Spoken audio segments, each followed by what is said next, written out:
குடும்பத்தில் தேவையான ஒரு காரியம். இது இல்லாமல் குடும்பமே இல்லைன்னு சொல்லலாம், இல்லை மனுஷனே இல்லைன்னு சொல்லலாம். எந்த காரியம்? பணம். பணத்தை குறித்து நம்ம இன்னைக்கு பார்க்க போகிறோம். பார்க்கலாமா? ஸோ பணத்தை குறித்து பைபிள் என்ன சொல்லுது அப்படின்னு பார்க்கறதுக்கு முன்னாடி உலகம் என்ன சொல்லுது, தமிழ்நாட்டு பழமொழிகள் ஏதாவது ஒரு சிலர் சொல்லுங்களேன் பணத்தை குறித்து.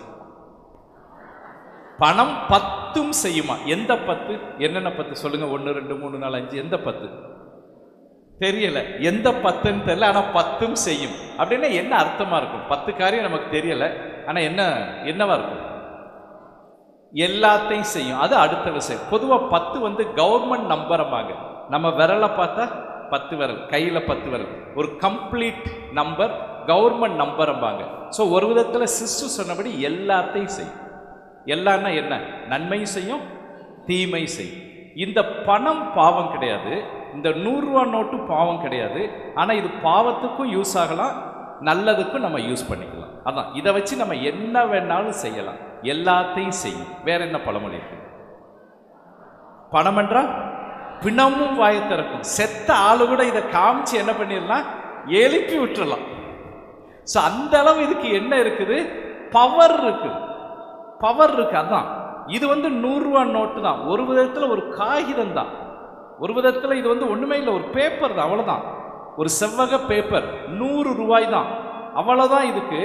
ஆனா இந்த பணம் செத்த பணத்தை கூட என்ன பண்ணிரும்? எழுப்பி விட்டுரும். அவ்வளவு பவர் இருக்கு இதுக்கு. வேற என்ன? பணம் எது வரைக்கும் பாயும்? பாதாள வரைக்கும் பாயும். ஸோ நிறைய தடவை நம்மளோட நெஞ்சு இருதயம் வரைக்கும் பாஞ்சுக்கிட்டு இருக்குது. பணம் மட்டும் வாயை திறக்கல. நம்ம கிறிஸ்தவங்களும் என்ன பண்றோம்? வாயை திறக்கிறோம், நிறைய நம்ம திறக்கிறோம். ஒரு சில குடும்பங்கள் எங்கிட்ட கவுன்சிலிங்க்கு வருவாங்க. கணவன் மனைவிக்குள்ள பிரச்சனைம்பாங்க, ஆனால் பேசுறதெல்லாம் எதை பற்றியும் பேசுவாங்க?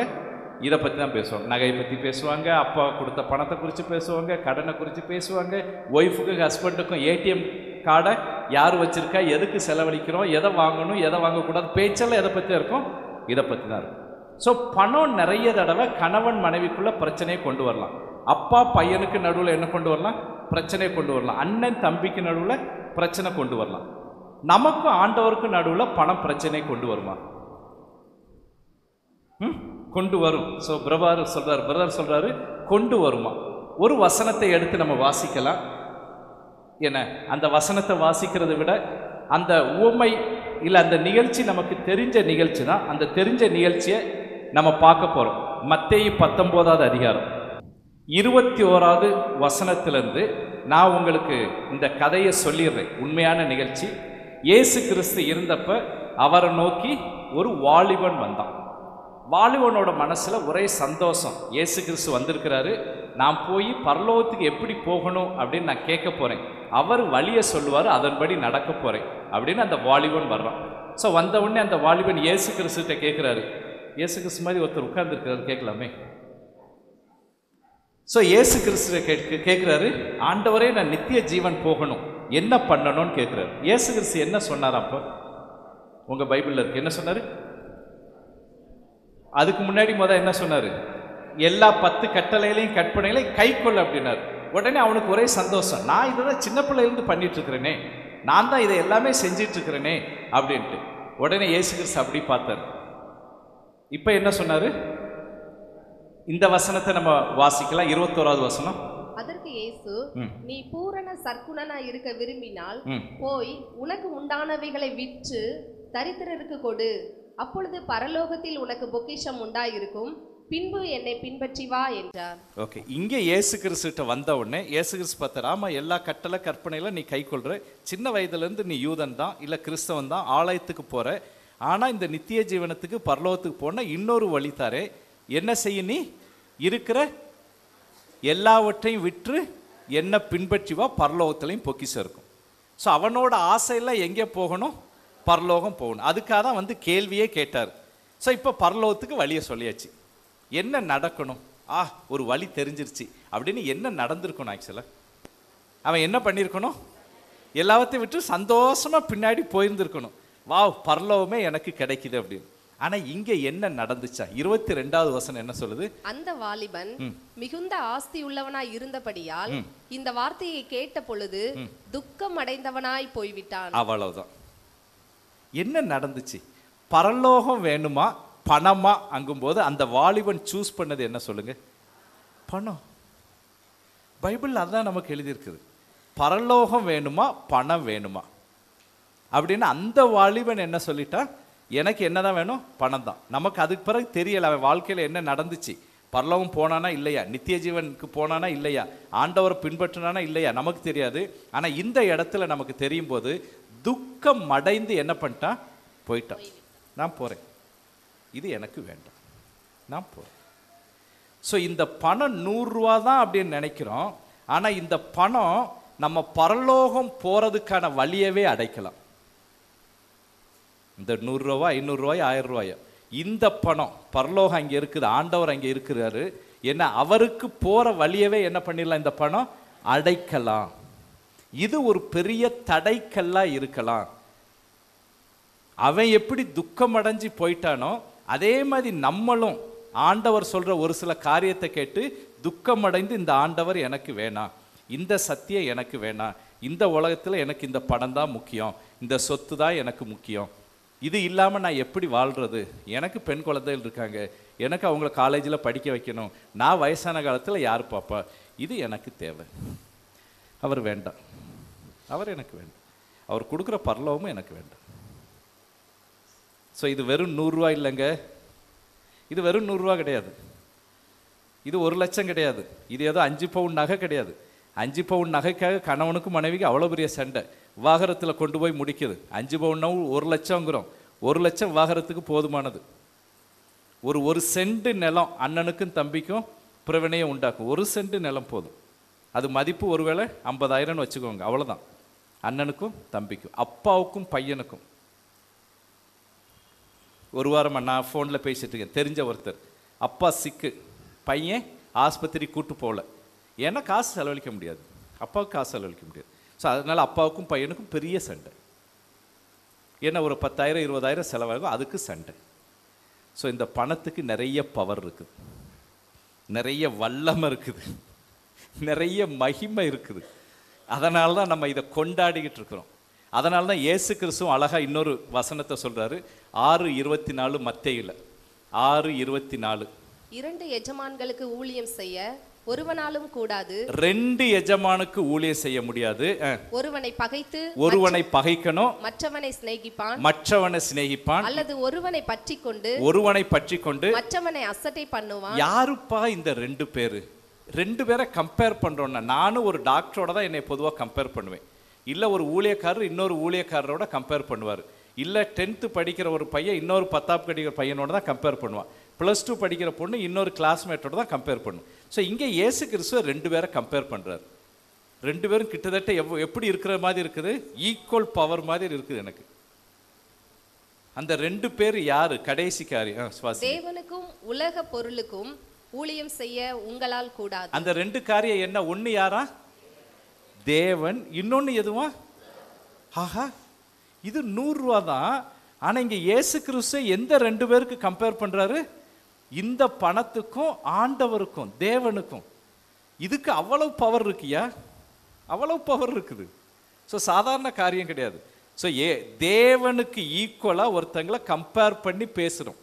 பொதுவாக தேவனா பிசாசம்போம், ஆனால் இங்கே அவர் பேசுறது தேவனுக்கும் உலக பொருளுக்கும். இதுவும் உனக்கு எஜமான் ஆகலாம், இதுவும் உனக்கு எஜமான் ஆகலாம். பொதுவாக கிறிஸ்தவங்களுக்கு ரொம்ப தடவை இதுதான் குழப்பம், கன்ஃபியூஷன். இது என்னோட எஜமானா, இது என்னோட எஜமானம். ஹிந்துஸ்க்கு அந்த கன்ஃபியூஷனே கிடையாது. இந்து மக்களுக்கு இது அவங்களோட எஜமான். இதுக்கு பேரு கூட சொல்லியாச்சு, ஒரு கடவுளோட பேரு கொடுத்தாச்சு. கடவுளோட பேர் என்ன சொல்லுங்க? லட்சுமி. ஸோ இதுதான் எனக்கு லட்சுமி, இதுதான் தெய்வம். லட்சுமி சொல்கிறபடியெல்லாம் நான் நடப்பேன். லட்சுமி எங்கே கூட்டு போகுதோ அங்கே நான் கூட்டு போவேன். லட்சுமி இறங்க சொன்னால் இறங்குவேன், லட்சுமி ஏற சொன்னால் ஏறுவேன். வலது பக்கம் போக சொன்னால் போவேன், அண்ணனோட சண்டை போட சொன்னால் சண்டை போடுவேன், மகனை அடிக்க சொன்னால் அடிப்பேன். பிரச்சனையே இல்லை, ஒரே கடவுள். ஆனால் நமக்கு தான் எத்தனை கடவுள்? 2 கடவுள். இங்கே ஒரு கடவுள், இது ஒரு கடவுள். கிறிஸ்தவனுக்கு 2 கடவுள், டபுள் கடவுள். ஒருவேளை லட்சுமிக்கு பதில் இன்னொரு பேரை வேணா வச்சிட்டோம். இது ஆண்டவர். ஆளையே என்ன வைக்கலாம்? ஆசீர்வாதம்னு வச்சுக்கணுமா? ஆசீர்வாதம் அந்த வார்த்தையை வச்சுக்கிட்டோம். ஆண்டவரை பின்பற்றவா ஆசீர்வாதம். ஆனால் உள்ள மனசில் இருக்கிறது என்ன? பணம், சொத்து, நகை. ஆசீர்வாதம்னா பைபிளில் வேற அர்த்தம் நிறைய இருக்குது. ஆனால் நமக்கு ஆசீர்வாதம்னா என்னதான் மனசில் வருது? பணம் தான். ஓ, இந்த வருஷம் ஆசீர்வாதம் கொடுப்பேன்னாரு. ஒரு 2 ஏக்கர் நிலம் கொடுப்பாரா? இல்லை ஒரு 10 பவுன் வாங்கலாமா? இல்லை ஒரு பெரிய வேலை கொடுப்பாரா? அது மட்டும்தான் நமக்கு தோணும். ஸோ அதனால தான் ஆண்டவர் சொல்கிறார், ஒன்று இதுக்கா இல்லை அதுக்கா முடிவெடுத்துக்கோ. ஸோ இதுதான் நமக்குள்ளே இருக்கிற பெரிய கன்ஃபியூஷன். ஸோ புரிஞ்சதா? இந்த பணத்துக்கு இருக்கிற மதிப்பு, வல்லமை தெரியுதா? நமக்கும் ஆண்டவருக்கும் நடுவில் ஒரு பெரிய தடங்களை என்ன பண்ணலாம்? கொண்டு வரலாம். ஸோ இதை நம்ம புரிஞ்சு இன்னைக்கு நம்ம பார்க்க போகிறது 2 காரியம், முக்கியமான காரியம். கடனை குறித்து பார்க்க போகிறோம். அதான் ஒரு முக்கியமான காரியம்னு வச்சுக்கோங்க. எதை குறித்து பார்க்க போகிறோம்? கடனை குறித்து பார்க்க போகிறோம். எத்தனை பேருக்கு இப்பயே மனசு பக்கு பக்குங்குது? இல்லை சந்தோஷமாக இருக்குது? ஒருவேளை இங்கே ஃபோன் நம்பர் போடுவார், எழுதி கடன் வாங்க போகலான்னு நினைக்கிறீங்களா? ஹவுசிங் லோன் வேணும், இல்லை ஸ்டடி லோன் வேணும், இல்லை விவசாயத்துக்கு லோன் வேணும், போகலாம் அப்படின்னு ஆர்வமாக இருக்கிறீங்களா? கவலையாக இருக்கிறீங்களா? சரி, பார்க்கலாம். கடனை பறித்து நம்ம பார்க்க போகிறோம். அதுக்கு முன்னாடி வேற ஒரு சில காரியங்கள் நமக்கு தெளிவாக தெரிஞ்சால் நல்லது அப்படின்னு நினைக்கிறேன். பொதுவாக பணத்தை குறித்து பைபிளில் என்ன இருக்குன்னு யோசிப்போம். நம்ம பார்க்க போகிறோம், பணத்துக்கும் ஆண்டவருக்கும் ஏதாவது சம்மந்தம் இருக்குதா? அதான், பணத்துக்கும் ஆண்டவருக்கும் ஏதாவது சம்மந்தம் இருக்கா? நிறைய தடவை நம்ம பணம் நான் சம்பாதிச்சது, நான் வேலை பார்க்குறேன், நான் சம்பாதிச்சது, இல்லை எங்கள் அப்பா கொடுத்த சொத்து நான் என்கிட்ட இருக்குது அப்படின்னு பணத்தை பொதுவாக நான் என்னுடைய அப்படி தான் பார்ப்போம். அண்ணன் தம்பிக்குள்ள பிரச்சனை அப்படின்னா என்ன சொல்கிறாங்க? எனக்கு வர வேண்டிய சொத்து, எனக்கு வர வேண்டிய சொத்து. ஒய்ஃபு ஹஸ்பண்டுக்குள்ளே என்ன பிரச்சனை? ஏடிஎம் கார்டை அவர் வாங்கி வச்சுக்கிட்டார், அதனால் சண்டை. இல்லை எங்கள் அம்மாவோட நகையை அவர் என்ன பண்ணிட்டாரு? அடகு வச்சிட்டார். கல்யாணமாச்சு, குழந்தை குட்டியெல்லாம் பிறந்தாச்சு, இன்னும் யாரோட அம்மா? என்னோட அம்மா, என் நகையை அவர் அடகு வச்சிட்டார். ஸோ அவரை 2ல் 1 பண்ணிடணும், கட் பண்ணிடலாம். ஸோ எப்பையும் பணத்தை குறித்து யோசிக்கும் போது நான் என்னுடைய இதுதான் நமக்கு அதிகமாக வருது. இப்போ ஆண்டவருக்கும் பணத்துக்கு என்ன சம்பந்தம், அதான் நம்ம பார்க்க போகிறோம். வசனங்கள் ஒரு சிலது மட்டும் வாசிக்கலாம். சங்கீதம் 24:1. பூமியும் அதின் நிறைவும் உலகமும் அதிலுள்ள குடிகளும் கர்த்தருடையது. ஸோ ஆண்டவர் இங்கே தெளிவாக சொல்கிறாரு, பூமியில் என்னென்ன இருக்கோ அது எல்லாமே யாருக்கு தான் சொந்தம்? எனக்கு தான் சொந்தம். பூமியில் என்னென்ன இருக்குது? நம்ம பார்க்குற இந்த வீடு பூமியில் இருக்கா இல்லையா? இருக்குது. நிலம் பூமியில் இருக்கா இல்லையா? இருக்குது. ஆடு மாடு பைக்கு மலை எல்லாமே என்ன இருக்குது? பூமியில் இருக்குது. அது எல்லாமே யாருக்கு சொந்தமா? ஆண்டவருக்கு சொந்தமா. லேவியாகத்தில் இன்னொரு வசனம் இருக்குது, நிலம் என்னுடையதானதால். ஸோ நீங்கள்லாம் ஒரு சிலர் பட்டா உங்கள் கையில் இருக்குது, போன வருஷம் தான் வாங்கினீங்க 3 லட்சம் 4 லட்சத்துக்கு. ஆனால் ஆண்டவர் என்ன சொல்கிறார்? அது யாருக்கு சொந்தமா? எனக்கு சொந்தம். பெண்களில் ஓகே சிஸ்டர் தான் வாசிக்கிறாங்க. ஆகாய் 2:8 வாசிங்க சிஸ்டர். வாசிக்கும் போது ப்ராக்டிக்கலாக உங்கள் கையை அதில் வச்சு வாசிக்கணும். பொன்னும் என்னுடையது என்று சேனைகளின் கர்த்தர் சொல்லுகிறார். வெள்ளியும் பொன்னும் யாருடையதையா? என்னுடையது. யாரு? கர்த்தருடையது. பிரதர், இப்போ காணிக்கை பெட்டி அனுப்பலாம், காணிக்கை எடுக்கலாம். பெண்களுக்கு மட்டும். ஆண்டவர் என்ன சொல்றாரு? வெள்ளியும் பொன்னும் என்னுடையது. ஆண்டவர் உரிமை கொண்டுறாரு. நீங்க ஒருவேளை தங்கமயிலில் போய் வாங்கியிருப்பீங்க, என்ன லதா ஜுவல்ஸில் போய் வாங்கியிருப்பீங்க, 2 லட்சம் 3 லட்சம் போட்டு ஒரு 4 பவுனோ 8 பவுனோ வாங்கியிருக்கிறீங்க. இப்போ ஆண்டவர் என்ன பண்றாரு? உங்களுக்கு உங்க பக்கத்தில் வர்றாரு, அந்த வெள்ளி பொண்ணெல்லாம் யாரோடது? என்னுடையது. எப்படி இதை சொல்ல முடியுது ஆண்டவர்னால தைரியமா? நம்ம தானே காசு போட்டு வாங்கணும் இல்லையா? நம்ம தானே அந்த நிலத்தை வாங்கணும். எப்படி ஆண்டவர் சொல்றாரு இதை என்னுடையதுன்னு? ஏன் சொல்றாரு? கொஞ்சம் யோசிங்களேன். எப்படி சொல்ல முடியும்? சிஸ்டர், நீங்க தான் பணம் போட்டு வாங்கினீங்க இல்லையா? அந்த பில்லு ரசீது கூட இருக்குது, கவர்மெண்ட்டு கூட சப்மிட் பண்ணியிருக்கிறோம். எப்படி ஆண்டவர் சொல்றாரு? கர்த்தர் கொடுத்தாரு. ஓகே, கர்த்தர் கொடுத்தாரு. இந்த வெள்ளியும் பொண்ணும் ஒரு 100-200 வருஷம் முன்னாடி எங்கே இருந்திருக்கும்னு நினைக்கிறீங்க? நிலத்தில் இருந்துச்சு, பூமியில் இருந்துச்சு. அதை சுத்தப்படுத்தி இப்போ நம்ம கையில் வந்திருக்குது, அவ்வளோதான். ஸோ ஆக்சுவலாக உரிமையாளர் யார் தான்? ஆண்டவர் தான். ஸோ அதனால தான் பைபிளில் நீங்கள் திரும்ப திரும்ப பார்த்தா ரொம்ப தெளிவாக இருக்கும். உலகத்தில் இருக்கிற எல்லா சொத்தும் யாருக்கு தான் சொந்தம்? ஆண்டவருக்கு தான் சொந்தம். எல்லா சொத்துக்கும் சொந்தக்காரர் அவர். ஸோ அப்படி சொல்லும்போது ஆட்டோமேட்டிக்காக யார் சொந்தக்காரர் கிடையாது? நம்ம சொந்தக்காரர் கிடையாது. நம்ம சொந்தக்காரர் கிடையாது. 1:26 ஆதியாகமம் எடுத்து வாசிங்க.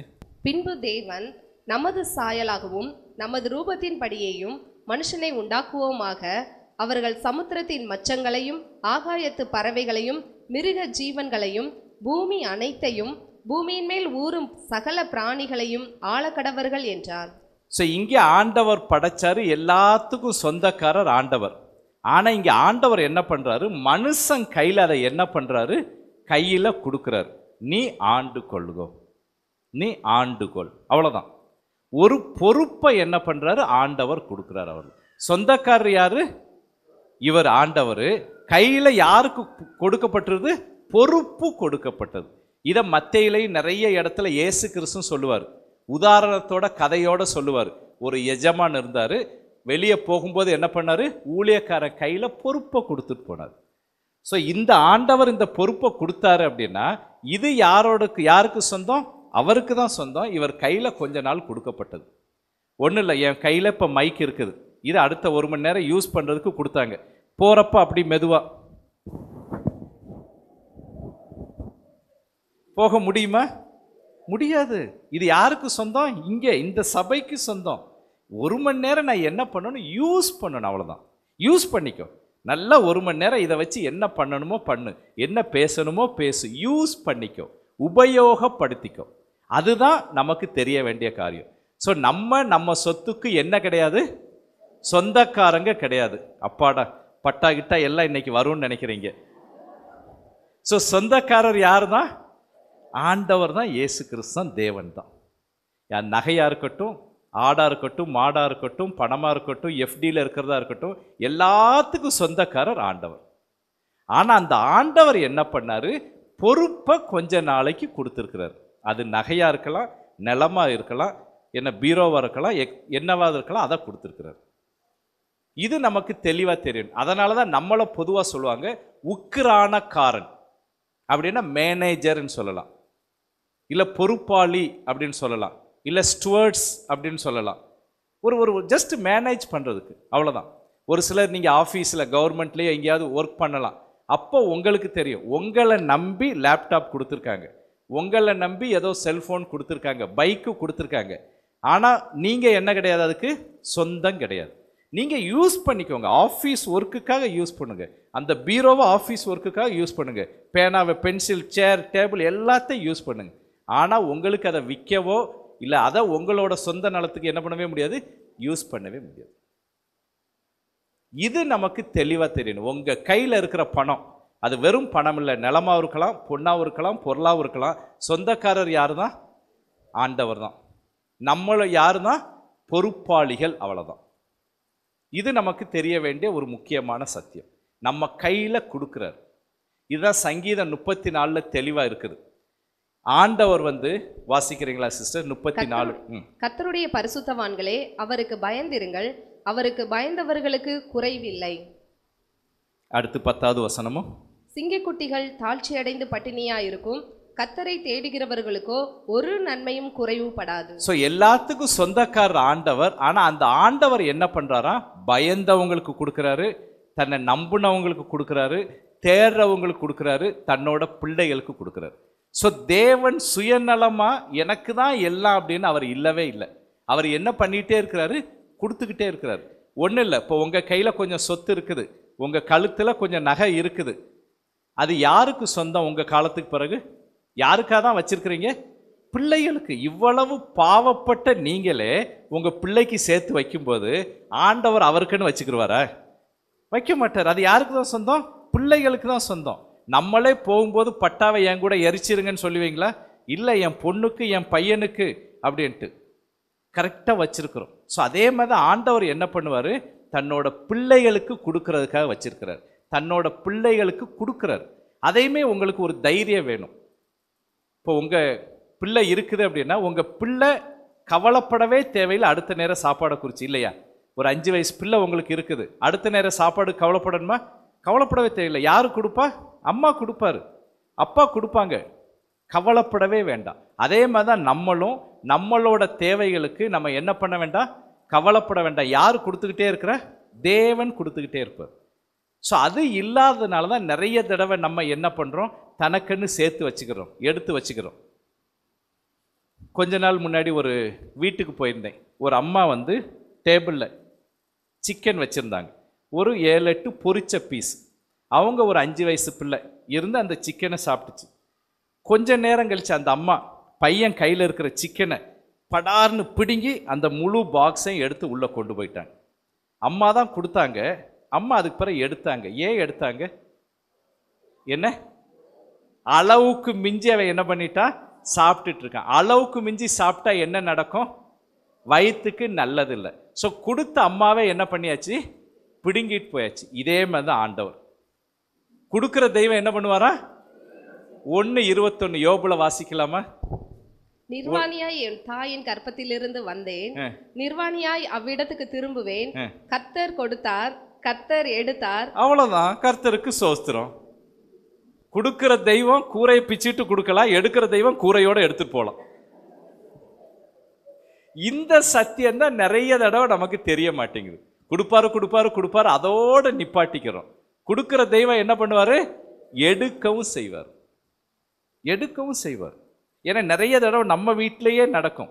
பிள்ளைக்கு நம்ம தான் பிஸ்கட் கொடுத்துருப்போம், இல்லை அங்கே வச்சிருப்போம். ஆனால் அந்த பிஸ்கட்டை சாப்பிட்டு நம்ம பிஸ்கட்டே அவன் எடுப்பான். உடனே கையில் ஒரு தட்டு தட்டி, ஏய் விட்றா அப்படின்னு தட்டி எடுக்கிறோமா இல்லையா?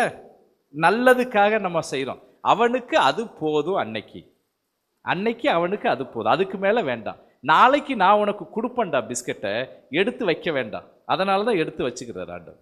ஸோ இதே மாதிரி தான் நம்மளோட சொத்து விஷயத்திலே நடக்கலாம். ஆண்டவர் தான் கொடுத்தாரு, ஆசீர்வதிச்சாரு. ஒரு நேரம் என்ன நடக்கலாம், எடுக்கலாம், எடுக்கவும் செய்யலாம்.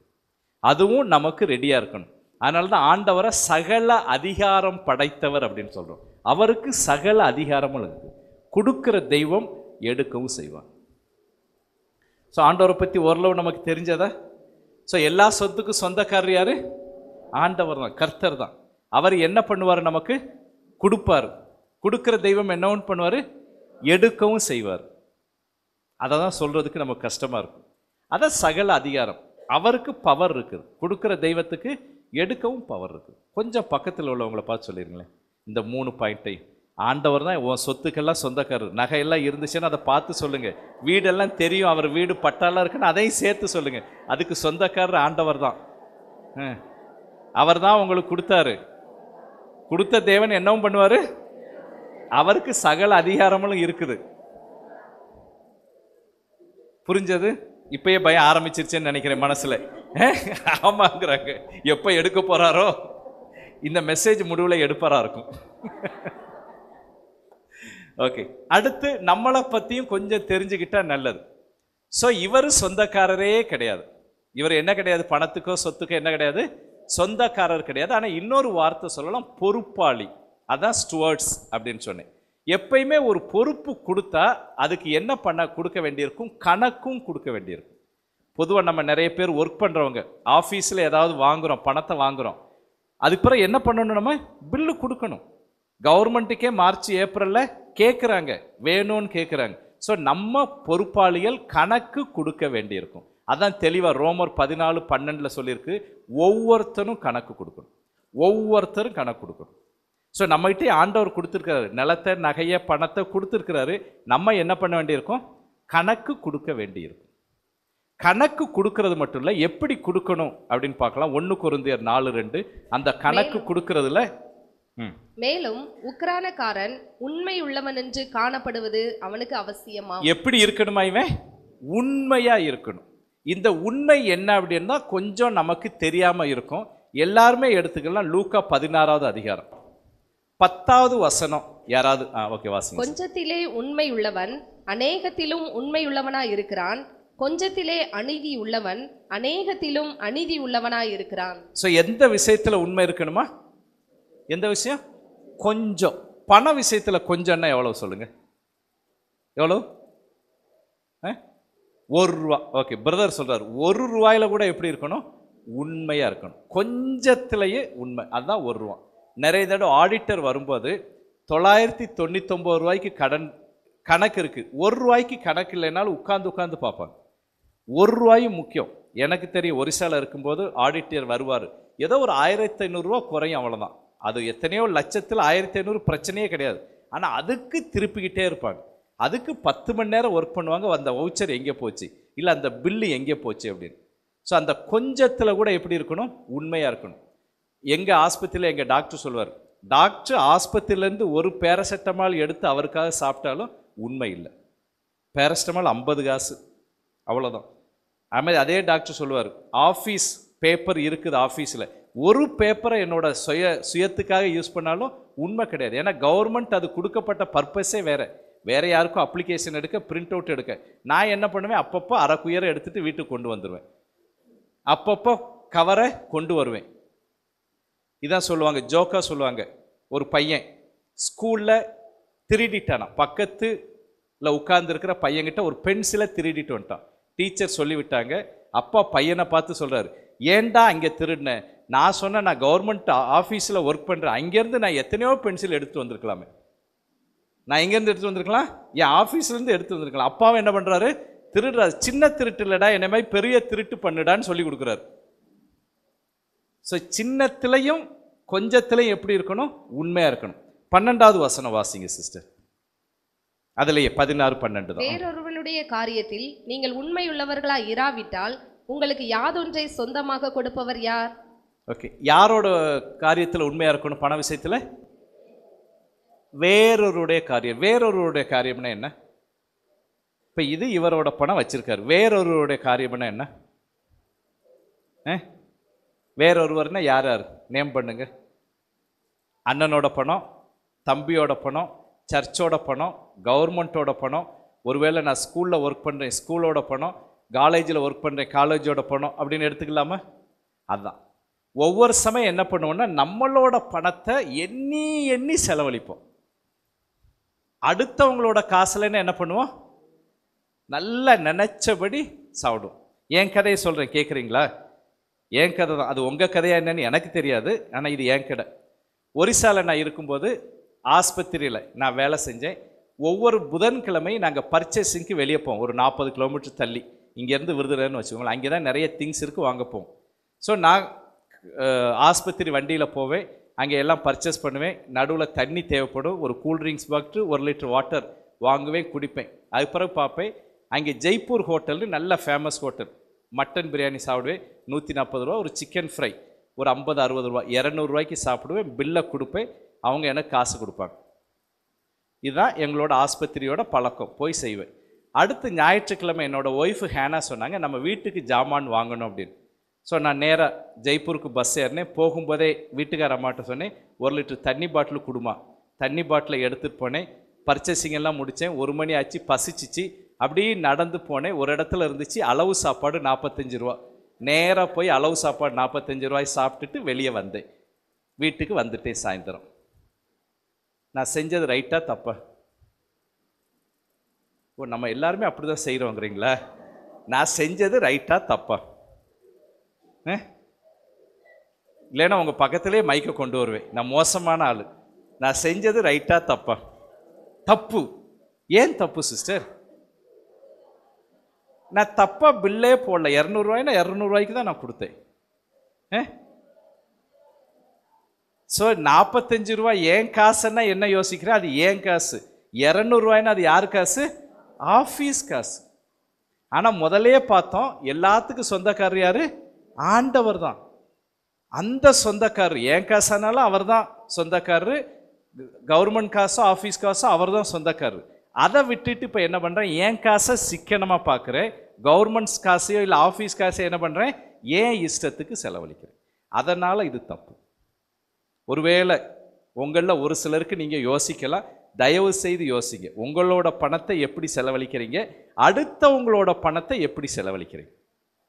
யாரோ ஒருத்தர் பணம் அங்கும்போது காசு கொடுப்பாங்க, ஆனால் அதை எப்படி செலவழிக்கிறோம், எப்படி சாப்பிட்றோம், எப்படி யூஸ் பண்ணுறோம், அது ரொம்ப ரொம்ப முக்கியம்.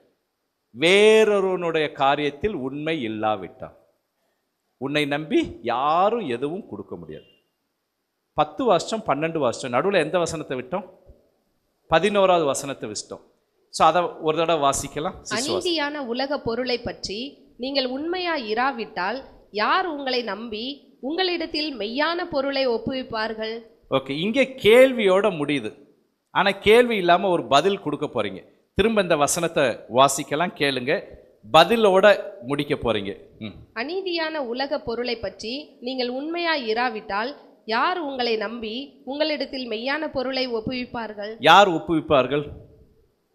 ஒருத்தரும் ஒப்புவிக்க மாட்டாங்க. அவ்வளவுதான், ஒருத்தர் ஒப்புவிக்க மாட்டாங்க. ஸோ நான் இப்படி வாசிக்கிறேன், அநீதியான உலக பொருளை பற்றி நீங்கள் உண்மையாய் இராவிட்டால் உங்களை நம்பில் யாரும் எந்த பொருளை என்ன பண்ண மாட்டாங்க, ஒப்புவிக்க மாட்டார்.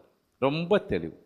ஸோ நான் இந்த 100 ரூபாயில உண்மை இல்லை அப்படின்னா என்ன நம்பி என்ன பண்ண முடியாது, யாரும் எதுவும் கொடுக்க முடியாது. அதுதான் பணத்தில் உண்மையாக இருக்கிறது. ஆனால் இந்த இடத்துல மெய்யான பொருள் இருக்குது. மெய்யான பொருள்னா என்ன, யார்கிட்ட இருக்குது, எது மெய்யான பொருள்? நித்திய ஜீவன். நான் சொல்லலை, பிரபாகர் சார் சொல்கிறாரு. மெய்யான பொருள் என்னென்னா நித்திய ஜீவன். அதுக்கு வேற ஒரு சில வார்த்தைகள் சொல்லுங்க. நித்திய ஜீவன் சாதாரண வார்த்தையில் சொல்லுங்க.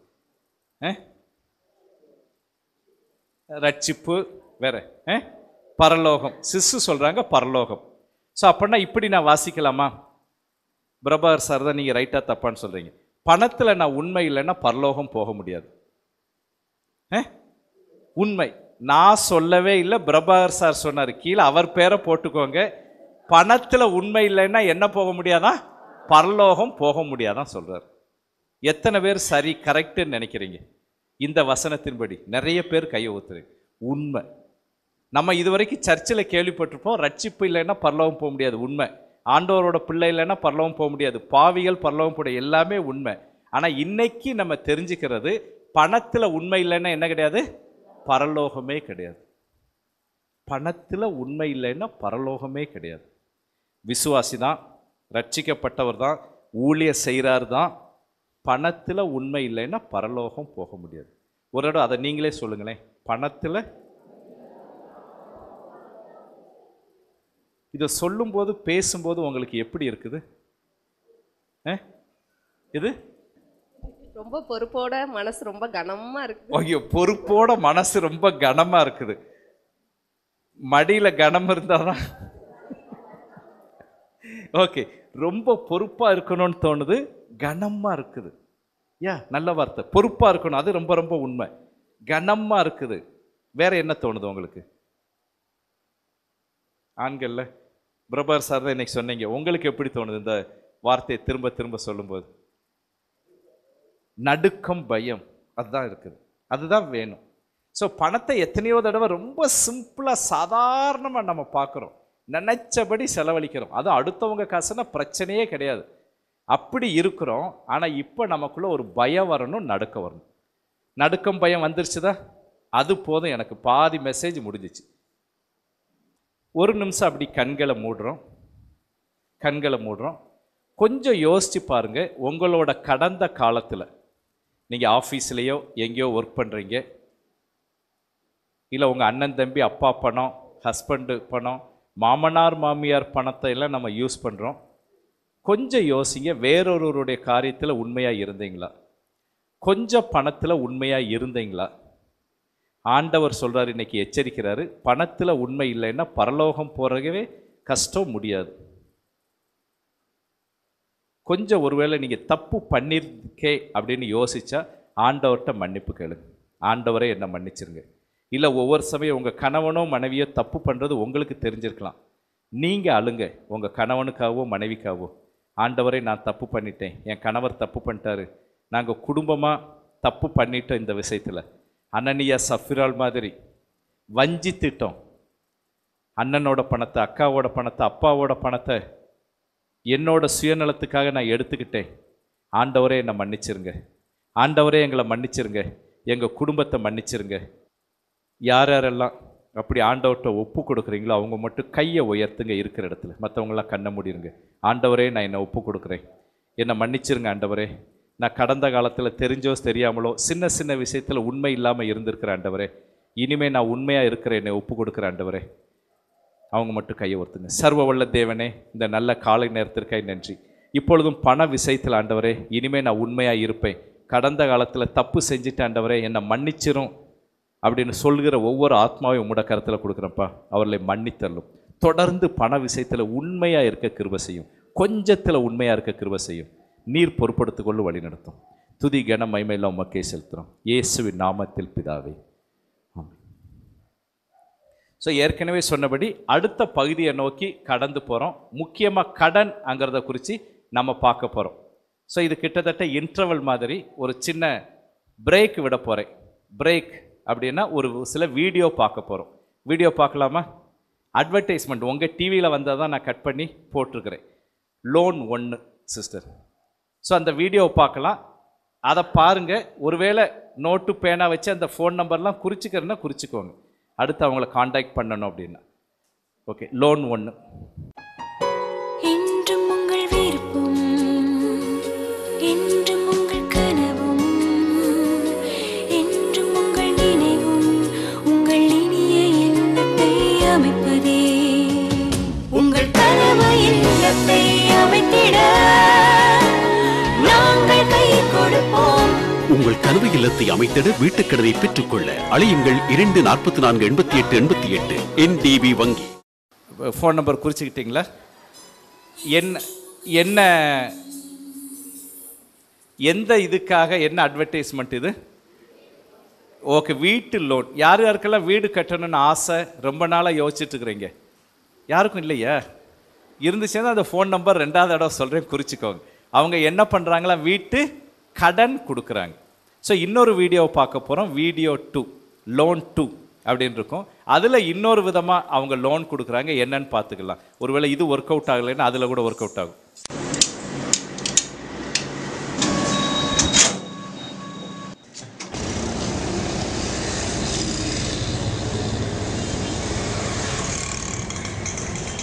எக்ஸ்கியூஸ் மீ சார், மணி மேக்ஸ்லேருந்து வரேன். Your good name please? Balu. So mister Balu, உங்களுக்கு ஒரு லோன் விழுந்திருக்கு. லோனு விழுந்திருக்கா? விழுந்திருக்குன்னா அலர்ட் ஆகிருக்கு. Personal loan up to 2 lakhs. நான் அப்ளை பண்ணலையே.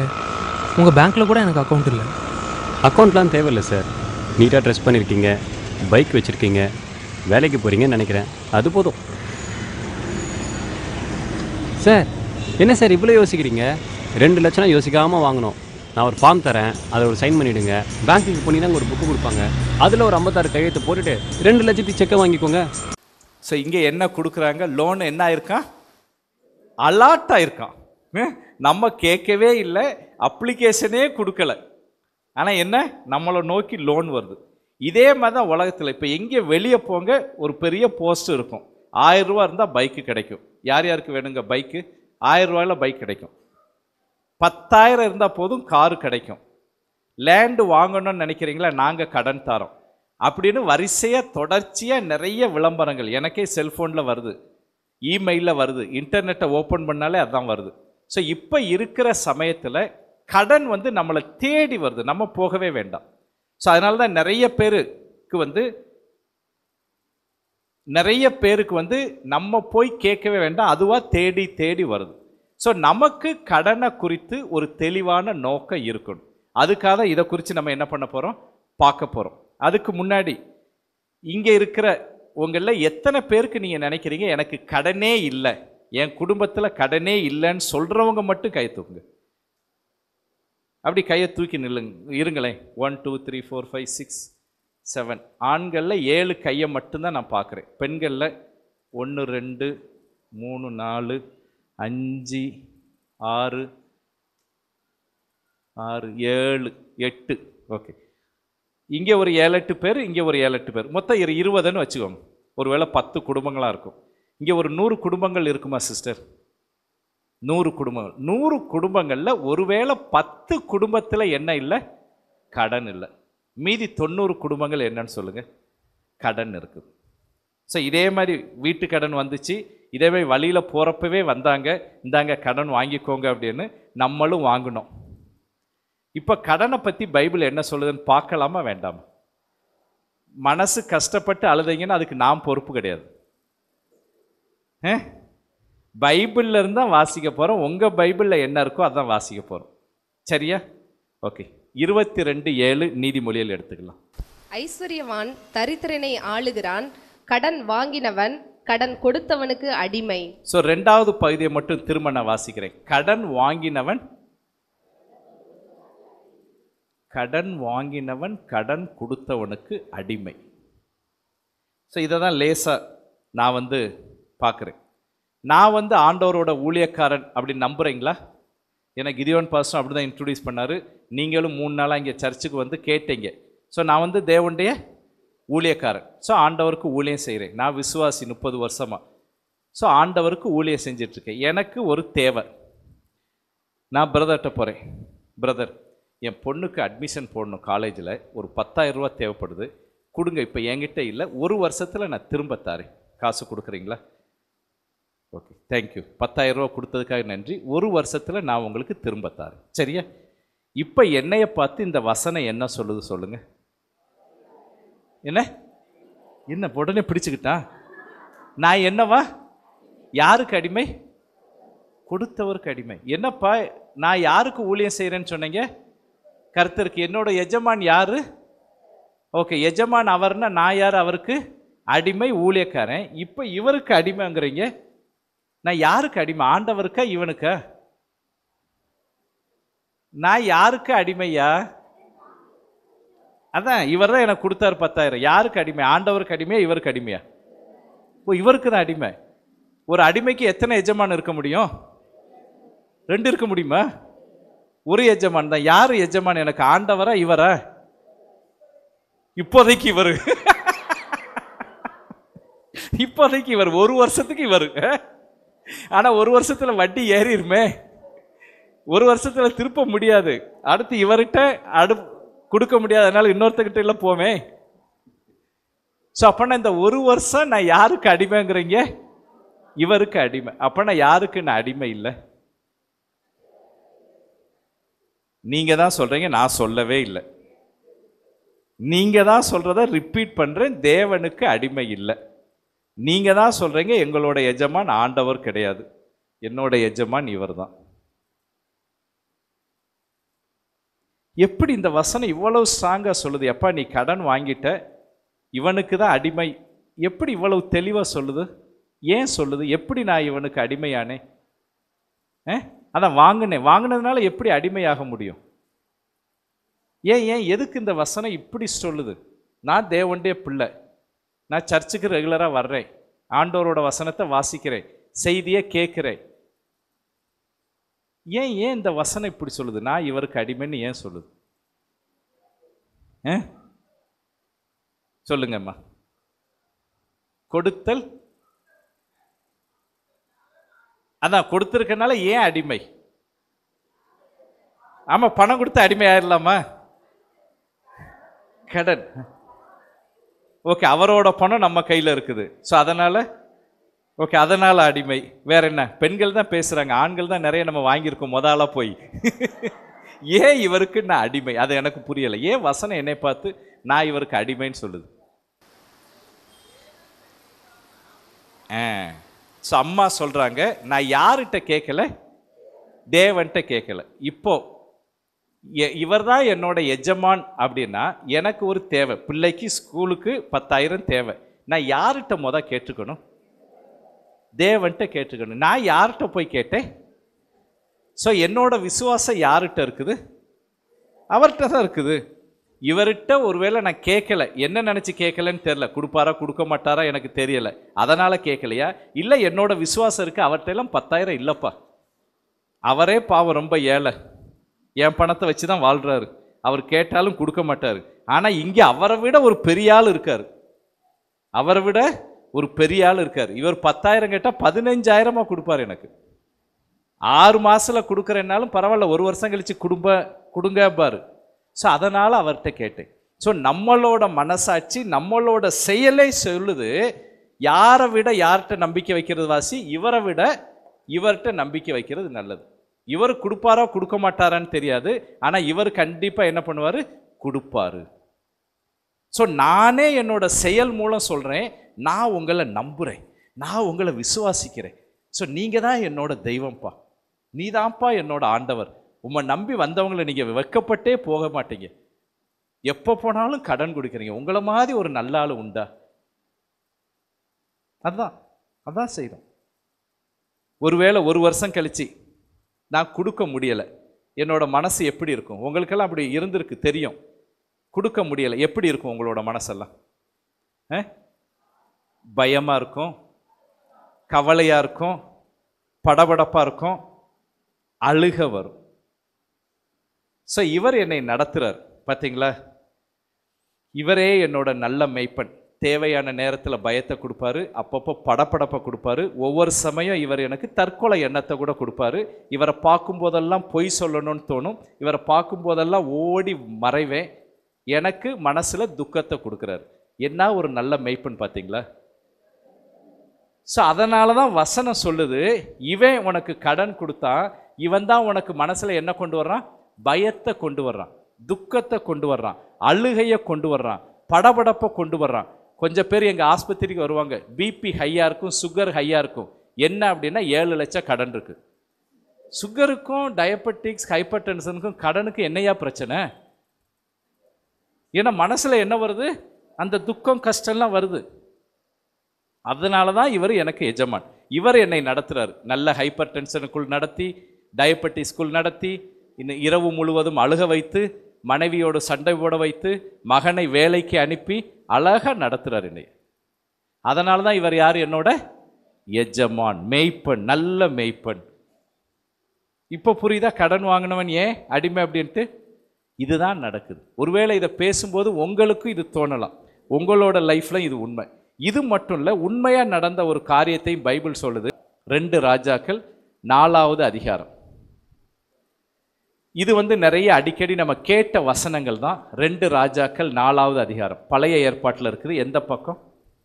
468. ஓகே, 468. எடுக்காதவங்களும் எடுத்துக்கோங்க. வசனத்தை நம்ம வாசிக்கிறோம். இது உண்மையான ஒரு சம்பவம். தீர்க்கதரிசிகளுடைய புத்திரரில் ஒருவனுக்கு மனைவியாயிருந்த ஒரு ஸ்திரீ எலிசாவை பார்த்து, உமது அடியானாகிய என் புருஷன் இறந்து போனான், உமது அடியான் கர்த்தருக்கு பயந்து நடந்தான் என்பதை அறிவீர். கடன் கொடுத்தவன் இப்போது என் 2 குமாரரையும் தனக்கு அடிமைகளாக்கி கொள்ள வந்தான் என்றாள். ஸோ இங்கே ஒரு குடும்பம் இருந்துச்சு, ஒரு கணவனும் மனைவியும். கணவனை ஒரு விதத்தில் இங்கே சொல்லுது தீர்க்கதரிசி தான், நல்ல ஆளு, தேவனுக்கு ஊழியம் செஞ்சாங்க. அவர் கடன் யார்கிட்டயோ வாங்கியிருக்காரு. வாங்கின பிறகு அவர் என்ன பண்ணிட்டாரு? இறந்து போயிட்டார். அவருக்கு எத்தனை பிள்ளைகள்? 2 பிள்ளைகள். ஸோ ஹஸ்பண்டு இறந்த துக்கம் தாளாம 2 பிள்ளைகளோடு அழுதுட்டு இருக்கிறாங்க. என்னைய தான் அந்த விதவையாக வச்சுக்கோங்க. 2 பிள்ளைகளோடு அழுதுட்டு இருக்காங்க. ஐயோ அப்பா போயிட்டாரே, இனி நம்ம எப்படி வாழ முடியும், என்ன செய்ய முடியும்னு கணவனோட துக்கத்தில் அழுதுட்டு இருக்கிறாங்க. அப்போ ஒருத்தர் வர்றார். என்ன வாங்க, என்னம்மா மாச கணக்காகுது, இன்னும் பணம் கொடுக்காம இருக்கீங்க? என்ன பணம்? நாங்கள் இப்போதான் எங்கள் ஹஸ்பண்ட் இறந்துட்டாரு, என்ன கேட்குறீங்க? வீட்டில் உன் புருஷன் எதுவுமே சொல்லலையா? ஒன்றுமே சொல்லலையே. 20,000 ரூபாய் பணம் வாங்கியிருக்காமா என்கிட்ட? இல்லை, அவர் ஏதோ 5,000 தான் வாங்கியிருக்கேன்னு சொன்னார் உங்ககிட்ட. 5,000னா உங்கள் பணமா? ஏன் பணம் இல்லை? வட்டி ஏறாதா? சரி, அவர் இப்போ தான் இறந்தாரு, அந்த துக்கத்தில் இருக்கிறோம். நீங்கள் போயிட்டு வாங்க, பிறகு எப்பயாவது நாங்கள் 1 வருஷம் கழிச்சு உங்களோட வச்சுக்கோமா. 2 பசங்க இருக்காங்கல்ல. ஐயோ இல்லை, அவங்கள வச்சுதான் என் வாழ்க்கையே இருக்குது. அவங்க எனக்கு வேணும். நான் அவங்கள எடுத்துக்கிறேன். இல்லை வேண்டாம், அவங்க தான் எனக்கு சமைச்சு போடுவாங்க. வேண்டாம் வேண்டாம் ப்ளீஸ். நான் எடுத்துக்கிறேன். ஐயா ஐயா, நானே ஹஸ்பண்ட் இறந்த துக்கத்தில் இருக்கிறேன். என் 2 பிள்ளையும் இழுத்துட்டு போகாதீங்க. கொண்டாடுமா, எனக்கு என் பிரச்சனை தான் முக்கியம். 2 பேரும் நான் வேலைக்கு வச்சுக்கிறேன். உன் கடன் அடிச்சு நீ வந்து வாங்கிக்கோ. உண்மையான சம்பவம். ஸோ இங்கே ஹஸ்பண்ட் இறந்துட்டாரு. மனைவி எதுக்காக இப்போ அழ வேண்டி இருக்குது சொல்லுங்க? கணவனுக்காக, கடனுக்காக? கடனுக்காக. கடன் மட்டும் இல்லை, இப்போ கூட இருந்த அடுத்த வம்சமே என்ன நடக்க போகுது? அழிய போகுது. இல்லை அடிமைத்தனத்துக்குள்ளே போக போகுது. நிறைய தடவை நான் கடன் வாங்கினா என்னோட கடன் நிற்காது. அது யாரையும் பிடிக்கும்?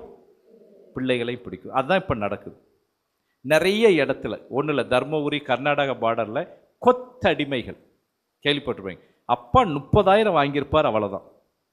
அந்த 30,000 பிள்ளைகள் 3 வருஷமாக 4 வருஷமாக வேலை செஞ்சிட்ருக்கு. அடிமைத்தனத்தில் இருக்குது. இதுதான் உண்மையான சம்பவம் இங்கே சொன்னது. இதே காரியம் இங்கே பக்கத்து ஊரில் நடந்துச்சு ஒரு 6 மாதம் முன்னாடி. அவர் பாஸ்ட் 50 வயசு தான் இருக்கும், நல்லா தான் இருந்தார். திடீர்னு ஒரு நாள் இறந்தார். அவருக்கும் இதே மாதிரி 2 பிள்ளைகள். அந்த ஹஸ்பண்ட் இறந்த கொஞ்ச நாள்லையே, 1 வாரம் 2 வாரத்திலேயே கடன்காரன் வர்றான். டாக்குமெண்ட்டாக காமிக்கிறான். உங்கள் ஹஸ்பண்டு 11 லட்சம் வாங்கியிருக்கார், 11 லட்சம் இப்போ உடனே கொடுங்க. ஸோ அந்த அம்மாவுக்கு என்ன பண்ணனே தெரில. எங்களுக்கு ஃபோன் பண்ணி சொல்கிறாங்க, ஹஸ்பண்டுக்காக அழுவாவா கடனுக்காக அழுவான்னு புரியலை. ஹஸ்பண்டு இறந்துட்டாருன்னு நான் துக்கத்தில் இருக்கிறேன், கடன்காரன் 11 லட்சத்தோடு வர்றான். எனக்கு 2 பெண் பிள்ளைகள் வேறு, நான் என்ன பண்ணேன்? இப்போயும் அழுதுகிட்டு தான் இருக்கிறேன். 11 லட்சத்தை திருப்ப முடியலை. எதை விற்கன்னு தெரியலை, எப்படி அதை அடைக்கன்னு தெரியலை. பிள்ளைகள் 2 பேரும் படிக்கிறாங்க, எப்படி படிக்க வைக்கன்னு தெரியலை. ஹஸ்பண்ட் கடன் வாங்கினார், அவர் நிம்மதியாக போயிட்டார். கஷ்டப்பட்டது அம்மாவும் பிள்ளைகள். ஸோ கடன் அடிமைத்தனத்துக்குள்ளே நடத்தும், அதுதான் வசனம் சொல்லுது. இது மட்டும் இல்லை, நீதிமொழியில் அப்படி திருப்பி பார்த்தீங்கன்னா தெரியும், பிணைக்காரராக செக்யூரிட்டி சைன் போடுறதே தப்புன்னு சொல்லும். செக்யூரிட்டி சைன் போடுறது, ஒருவேளை இவர் தான் கடன் வாங்க போகிறார் பேங்க்குக்கு, 10 லட்சம் இவருக்கு வேணும், இவர் தான் கடன் வாங்க போகிறார். ஆனால் இவர் ஃப்ரெண்டுங்கிறதுனால என்னை கூப்பிட்றாரு, அண்ணே கையெழுத்து போடுங்க. நான் போய் கையெழுத்து போடுறேன். இவர் அந்த 10 லட்சத்தில் 5 காசு கொடுக்கல, ஒரு சிக்கன் பிரியாணி மட்டும்தான் எனக்கு வாங்கி கொடுத்தார். 10 லட்சத்தை யார் வச்சுக்கிட்டா? அவர் தான் வச்சுக்கிட்டார், அவரோட 10 லட்சம் தான். ஆனால் பைபிள் சொல்லுது, அதே நீ என்ன பண்ணாத, சைன் போடாத. நீ தப்பு பண்ணாத, தப்பு பண்ணுறவனுக்கு என்ன பண்ணாத, உடனாளியாக இருக்காது. ஏன்னா அதுவும் அடிமைத்தனத்துக்குள்ளே நடத்தும். இன்னும் ஒரே ஒரு வசனத்தை மட்டும் வாசிச்சுட்டு நம்ம போகலாம். உபாகமம் 28, உபாகமம் 28 15வது வசனம் வாசிக்கிறேன். இன்று நான் உனக்கு விதிக்கிற உன் தேவனாகிய கர்த்தருடைய எல்லா கற்பனைகளின் படியும் கட்டளைகளின் படியும் நடக்க கவனமாய் இருக்கிறதற்கு அவர் சத்தத்திற்கு செவி கொடாதே போவாயாகில் இப்பொழுது சொல்லப்படும் சாபங்கள் எல்லாம் உன்மேல் வந்து உனக்கு பலிக்கும். 28வது அதிகாரமும் உபாகமத்தில் ஆசீர்வாதங்களும் சாபங்களும் அப்படின்னு 2 பிரிவாக பிரிக்கலாம். 14 வசனங்கள் ஆசீர்வாதத்தை குறித்து இருக்குது. வசனம் 2வது வசனம் இருக்கும், ஆண்டவரோட சத்தத்தை கேட்டால் கீழ்ப்படிந்தால் கீழ்கண்ட ஆசீர்வாதங்கள் வரும். அதில் ஒரு ஆசீர்வாதம் தான் 12வது வசனத்தில் கடைசியில் என்ன இருக்குது சிஸ்டர், அதை மட்டும் வாசிங்க. 12ல் கடைசியில், நீயோ கடன் வாங்காதிருப்பாய். நீயோ கடன் வாங்காதிருப்பாய். ஒரு பெரிய ஆசீர்வாதம், கடன் வாங்க மாட்டேன். அதுதான் ஆண்டவரோட சத்தத்துக்கு கீழ்ப்படிஞ்சால் நடக்கிற காரியம். ஆனால் 15வது வசனத்தில் இருந்திருக்கு, கீழ்ப்படியலைன்னா கீழே உள்ள சாபங்கள்லாம் வரும். என்ன சாபம்? ஒரு வசனம் 44வது வசனம் வாசிங்க. அவன் உன்னிடத்தில் கடன் படான், நீ அவனிடத்தில் கடன் படுவாய். ஓகே, நீ அவனிடத்தில் கடன் படுவாய். ஸோ இங்கே கடனை குறித்து என்ன சொல்லப்பட்டிருக்குது? சாபம். நிறைய சாபத்தில் ஒரு சாபம் கடன் வாங்குறது. சாபம் பொதுவாக நம்ம சொல்லுவோம், ரட்சிக்கப்பட்டிருக்கிறேன், ஆண்டவர்கிட்ட வந்திருக்கிறேன், ஆசீர்வாதமான வாழ்க்கை. ஆனால் இங்கே இந்த இடத்துல சொல்லப்பட்டது சாபம். இல்லை தப்புன்னு தோணுதா இல்லை ரைட்டுன்னு தோணுதா? தப்புன்னு தோணுது. அது தப்பு செஞ்சிட்டோங்கிற உணர்வு இருக்குதா? இருக்குது. அப்படி கண்களை மூடுங்க, அப்படி கண்களை மூடுங்க. இன்னும் நான் முடிக்கலை. கண்களை மூடுங்க, ஆண்டவர்கிட்ட அழுங்க. ஆண்டவரே நாங்கள் தப்பு செஞ்சிட்டோம், ஆண்டவரே நான் தப்பு செஞ்சிட்டேன் ஆண்டவரே. இல்லை குடும்பமாக கணவனும் மனைவி சேர்ந்து நாங்கள் தப்பு பண்ணிட்டோம், உங்ககிட்ட கேட்டிருக்கணும், நீங்கள் எஜமான் அப்பான்னு பாடுறோம் ஆண்டவரே. ஆனால் உங்ககிட்ட கேட்காம இன்னொருத்தட்ட போய் கேட்டோம், வட்டிக்காரங்கிட்ட போய் கேட்டோம். உங்களை நம்பாம ஆண்டவரே அவரை நம்பணும், எங்களை மன்னிச்சிருங்க ஆண்டவரே. என்னோட எதிர்காலத்தை நம்பிக்கை வச்சு நான் கடன் வாங்கினேன், என்னை மன்னிச்சிருங்க ஆண்டவரே. என்னோட விருப்பத்துக்கு, அது என்னோட தேவையே இல்லை, என்னோட அந்தஸ்துக்காக என்னோட காரியத்துக்காக நான் கடன் வாங்கினேன் ஆண்டவரே, என்னை மன்னிச்சிருங்க. நீங்க அழுங்க, ஆண்டவர் சமூகத்தில் அழுங்க. ஆண்டவரே உங்களுடைய வார்த்தைக்கு கீழ்ப்படியாம ஆண்டவரே நான் கடன் வாங்கிட்டேன், அழுங்க. ஆண்டவரே என்னை மன்னிச்சிருங்க. ஆண்டவர்கிட்ட மன்னிப்பு கேட்கறது நல்லது. வேற யாரு காலில் விழுகிறத விட ஆண்டவர் காலில் விழுந்துருங்களேன். கடன் வாங்கியிருக்கோம், எத்தனையோ தடவை கடன்கார காலை பிடிச்சிருக்கிறோம். அடுத்த மாதம் கொடுக்குறேன் ஐயா, விட்டுருங்க ஐயா, இப்போ கஷ்டம் ஐயா அன்னு வேற யார்ட்டையோ இல்லைன்னா போய் வாங்கியிருக்கிறோம். மாமா கிட்ட, அத்தை கிட்ட, மாமனார் மாமியார்கிட்ட போய் கேவலமாக போய் காசு வாங்கியிருக்கோம். மாமனார் மாமியார் கொடுத்த நகையை அடகு வச்சிருக்கிறோம். ஆண்டவரே என்னை மன்னிச்சிருங்க ஆண்டவரே, என்னை மன்னிச்சிருங்க ஆண்டவரே அப்படின்னு நம்ம கேட்கலாமா? ஆண்டவரே நாங்கள் தப்பு பண்ணிட்டோம் ஆண்டவரே, எங்களை மன்னிங்க ஆண்டவரே. ஆண்டவர்கிட்ட கேட்கலாமா? ஆண்டவரே மன்னிங்க ப்ளீஸ் லார்ட், எங்களை மன்னிங்க. இளைய குமாரன் தப்பு செஞ்சவொடனே அப்பாவை நோக்கி ஓடி வந்தான். நீங்கள் உங்கள் மனசில் ஓடி வாங்க. இப்போ அப்பாவை நோக்கி ஓடி வாங்க. அப்பா, நான் தப்பு பண்ணிட்டேன், எஜமானனே தப்பு பண்ணிட்டேன், ஆண்டவரே தப்பு பண்ணிட்டேன். உங்ககிட்ட ஓடி வர்றதுக்கு பதிலாக என்னோட ஆசை விருப்பத்தை நிறைவேற்ற வேற யார்கிட்டயே போய் காலில் விழுந்துட்டேன். அந்த கஷ்டத்தில் நான் துடிக்கிற ஆண்டவரே. உங்களோட கஷ்டம் உங்களுக்கு நல்லாவே தெரியும். நீங்கள் அழுக உங்களுக்கு தெரியும். இதனால் உங்கள் குடும்பத்தில் வந்த பிரச்சனை உங்களுக்கு தெரியும். பிள்ளைகள் அழுதாங்க, சின்ன பையன் அழுகிறான், அது உங்களுக்கு தெரியும். ஆண்டவரே, நான் தப்பு பண்ணிட்டேன். அழுங்க. யாரெல்லாம் மனம் வருந்துறீங்களோ நீங்கள் மட்டும் கையை உயர்த்துங்க. நீங்கள் மட்டும் கையை உயர்த்துங்க. உங்களுக்காக நான் ஜெபம் பண்ண போகிறேன். யாரெல்லாம் ஆண்டவரே நான் தப்பு பண்ணிட்டேன், என்னை மன்னிச்சிருங்க ஆண்டவரே அப்படின்னு சொல்கிறீங்களோ அவங்க மட்டும் கையை உயர்த்துங்க. கையை உயர்த்துங்க. ஆண்டவரே என்னை மன்னிச்சிரும், ஆண்டவரே என்னை மன்னிச்சிரும். சர்வ வல்ல தேவனே, இந்த நல்ல காலை நேரத்திற்காய் நன்றி. இந்த நேரத்தில் ஆண்டவரே, நாங்கள் செய்தது தப்பு என்று உணர வைத்தீரே, அதற்காய் நன்றியோடு சோத்திரிக்கிறோம், துதிக்கிறோம் ஆண்டவரே. இந்த நேரத்தில் கை உயர்த்தின ஒவ்வொருவரையும் உம்முடைய கரத்தில் கொடுக்கிறோம். அர்ப்பணித்த ஒவ்வொருவரையும் உம்முடைய கரத்தில் கொடுக்குறோம் தகப்பனே. ஆண்டவரே, அவள் செய்த தற்பை நீர் அறிவீர், அதற்காய் நன்றிப்பா. அவளை மன்னித்தள்ளும். நீ மன்னிக்கிற தேவன் தகப்பனே, அதற்காய் நன்றி. இரக்கமுள்ள தேவன் தகப்பனே, அதற்காய் நன்றி. அவளுடைய பாவங்களை குற்றங்களை ஆண்டவரை மன்னித்தள்ளும். குடும்பமாய் ஆண்டவரை அவர்களை மன்னித்தள்ளும். உங்களுடைய மன்னிப்பு விடுதலை அவர்களோடு கூட இருக்கட்டும். ஆசீர்வதியும் இயேசுவின் நாமத்தில் பிதாவே, ஆமென். ஸோ இந்த தப்புக்காக நான் மன வருத்தப்படுறேன், ஆண்டவரோட சத்தத்துக்கு விரோதமாக போயிட்டேன், அதனால் அடிமைத்தனத்தில் இருக்கிறேன், சாபத்தில் இருக்கிறேன் அப்படின்னு யோசிக்கிறவங்களுக்கு அடுத்து ஆண்டவர் சொல்கிறாரு. அந்த காரியத்தை நம்ம எடுத்து வாசிக்கலாம். 2 ராஜாக்கள் 1வது வசனத்தை நம்ம வாசித்தோம். தீர்க்க தரிசிக்கிட்ட வந்து அந்த அம்மா அழுகிறாங்க. அதுக்கப்புறம் 2வது வசனத்திலேருந்து 6வது வசனம் நமக்கு தெரிஞ்சது. தெரியாத ஒரு சிலருக்காக சொல்கிறேன். உடனே அந்த தீர்க்க தரிசி என்ன சொல்கிறாரு? உங்ககிட்ட என்ன இருக்குன்னு கேட்குறாரு. கொஞ்சமாக என்ன இருக்குன்னு சொல்கிறாங்க. ஸோ தீர்க்க தரிசி சொல்கிறாங்க, நீ பக்கத்து வீட்டில எல்லாம் போய் பாத்திரம் வாங்கிட்டு வா. ஸோ அந்த அம்மா போய் பக்கத்து வீட்டில எல்லாம் பாத்திரம் வாங்கிட்டு வராங்க. பாத்திரம் வாங்கிட்டு வந்து வைக்கிறாங்க, எண்ணெயை ஊற்றுறாங்க. அந்த எண்ணெயினால் அந்த பாத்திரமெல்லாம் என்ன ஆகுது? நிரம்புது.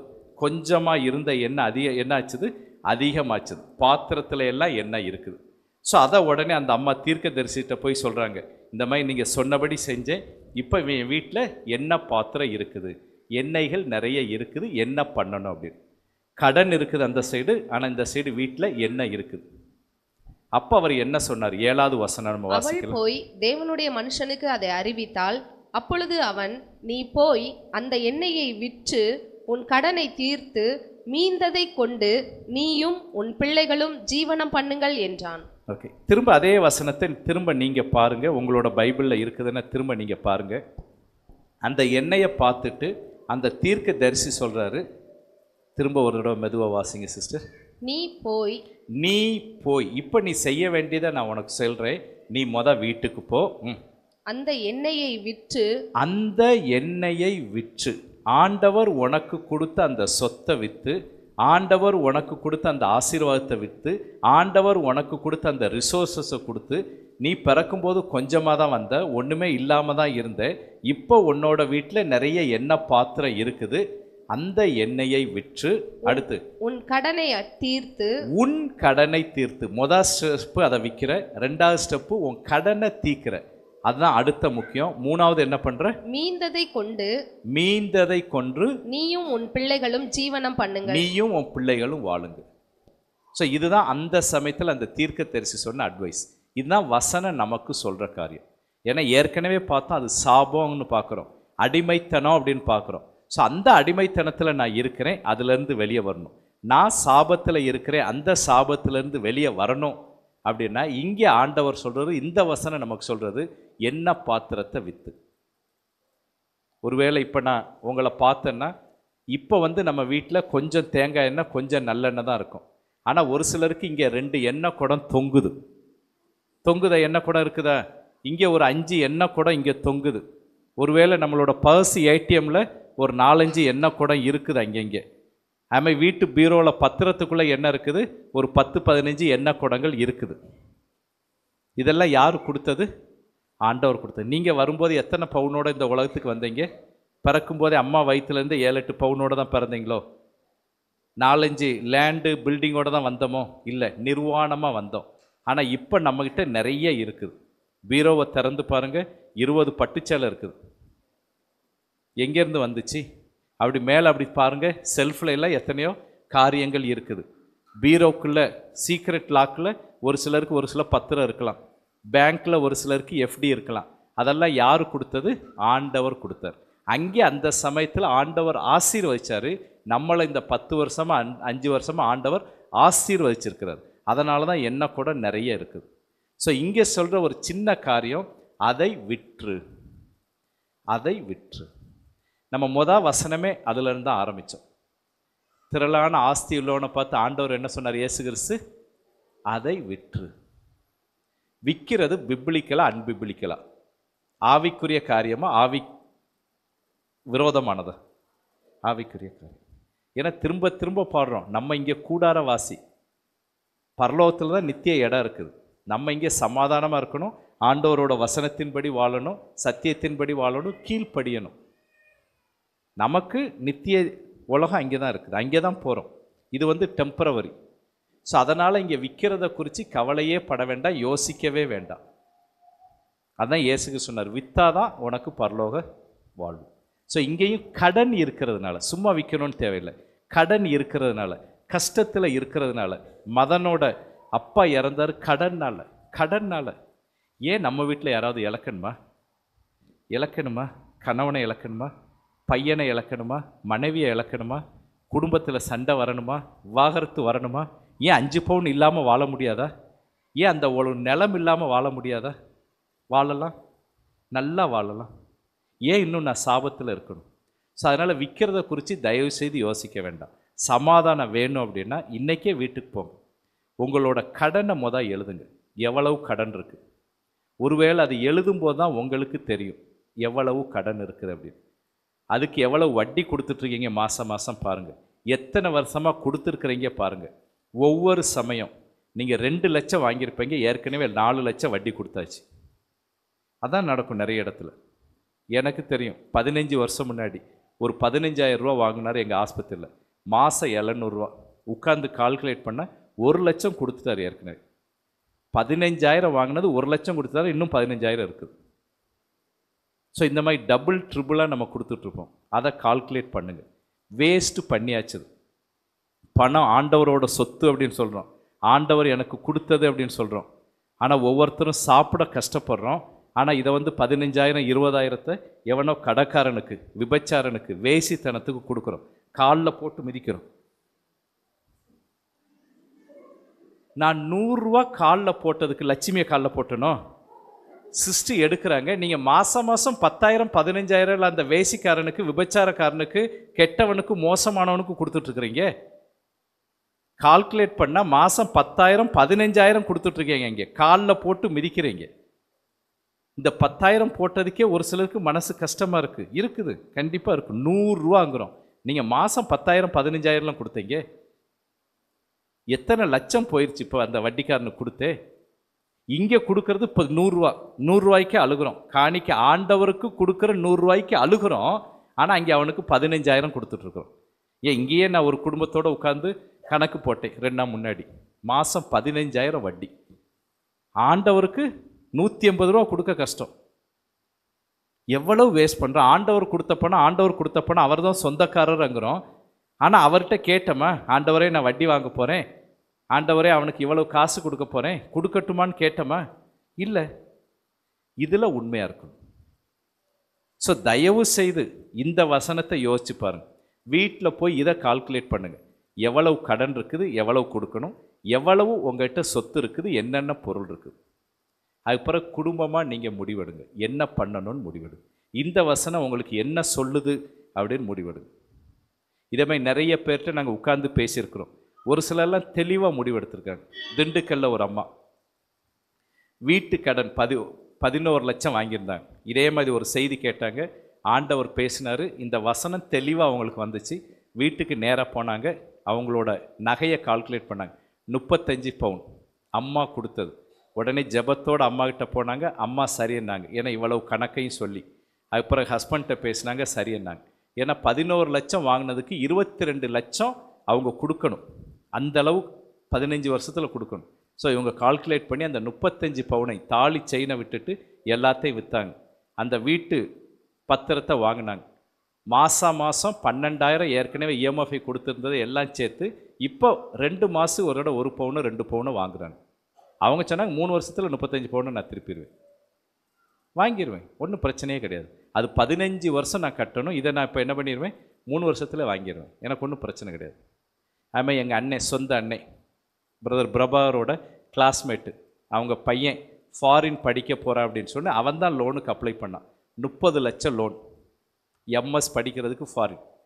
ஸோ அண்ணன் இதே வார்த்தையை வசனத்தை புஸ்தகம் மூலம் படித்தார், உணர்த்தப்பட்டார். ஐயோ என் பையன் சாபத்தில் இருக்கானே அப்படின்னு அப்போ பார்த்தார். நிலம் 2 நிலம் இருந்துச்சு, மதுரையில் 1 சென்னையில் 1. விற்கிறதுக்கு முயற்சி செஞ்சார், விற்றார், விற்று அடைச்சார். அடைச்சி இப்போ பையன் ஃப்ரீயாக முடிச்சுட்டு வேலை செஞ்சிட்ருக்கிறான். என் பையன் சாபத்தில் இருக்கக்கூடாது. ஸோ விற்கிறது தப்பே கிடையாது. இந்த உலகத்தில் எவ்வளவு ஈஸியாக சிம்பிளாக இருக்கிறீங்களோ அவ்வளவு நல்லது. ஒரு பொதுவான கேள்வி டாக்டர், அவங்க சொல்கிறது கொஞ்சம் வழக்கம். இப்போ நகை ப்ராப்பர்ட்டி, ஒரு நகை இருக்குது. இப்போ நகை வந்து 2 லட்சம் ரூபாய்க்கு போகுதுன்னு வச்சுக்கோங்களேன். எனக்கு தேவை ஒரு 20,000 30,000. இதை வச்சு நான் கொஞ்சம் நகை கடன்னா ரொம்ப அப்படின்னா 50 பைசா தான், 1 பைசா தான், அதனால் என்னால் அடைக்க முடியும் அப்படின்னு அதை வைத்து, ஏன்னா பேங்க்கில் அதை வீட்டிலே வச்சுருக்க முடியாது, அதனால் அது ஒரு ப்ராப்பர்ட்டியாக வாங்கி வச்சுக்கலாமா? அப்படி தேவைப்படும் போது 20,000 அப்படி வாங்கலாமா? அது சரியான காரியமா? ஸோ அவங்க கேள்வியில் நிறைய பதில், நிறைய விதமாக நான் யோசிக்க தான் வைக்கிறேன் உங்கள்கிட்ட. இப்போ நம்ம எதை பற்றி இன்றைக்கி ஹோல் டே நம்ம பார்த்தோம்? கடன். ஓகே, ஸோ நகையை என்ன பண்ண வைக்கிறோம்? கடன். ஸோ இதில் கொஞ்சம் கடன், பெரிய கடன், சின்ன கடன் அப்படின்னு எதுவும் பிரிக்கலாமா? நம்ம வேண்டாமா? கடன் கடன் தான், அது ஒன்று. இன்னொன்று ரெண்டாவது, என்னால் முடியும். அந்த வார்த்தையை நானும் நல்லா கேட்டேன். என்னால் என்ன பண்ண முடியும்? பெரிய பாவம் கிறிஸ்தவ வாழ்க்கையில். என்னால் முடியும் அந்த வார்த்தையை நான் தெளிவாக கேட்டேன். அதே ஒரு பெரிய பாவம். என்ன? ரெண்டாவது, இந்த நகை கடனை குறித்து உங்ககிட்ட சொல்கிறேனே, எங்ககிட்ட வந்த கப்பலை வச்சு சொல்கிறேன்.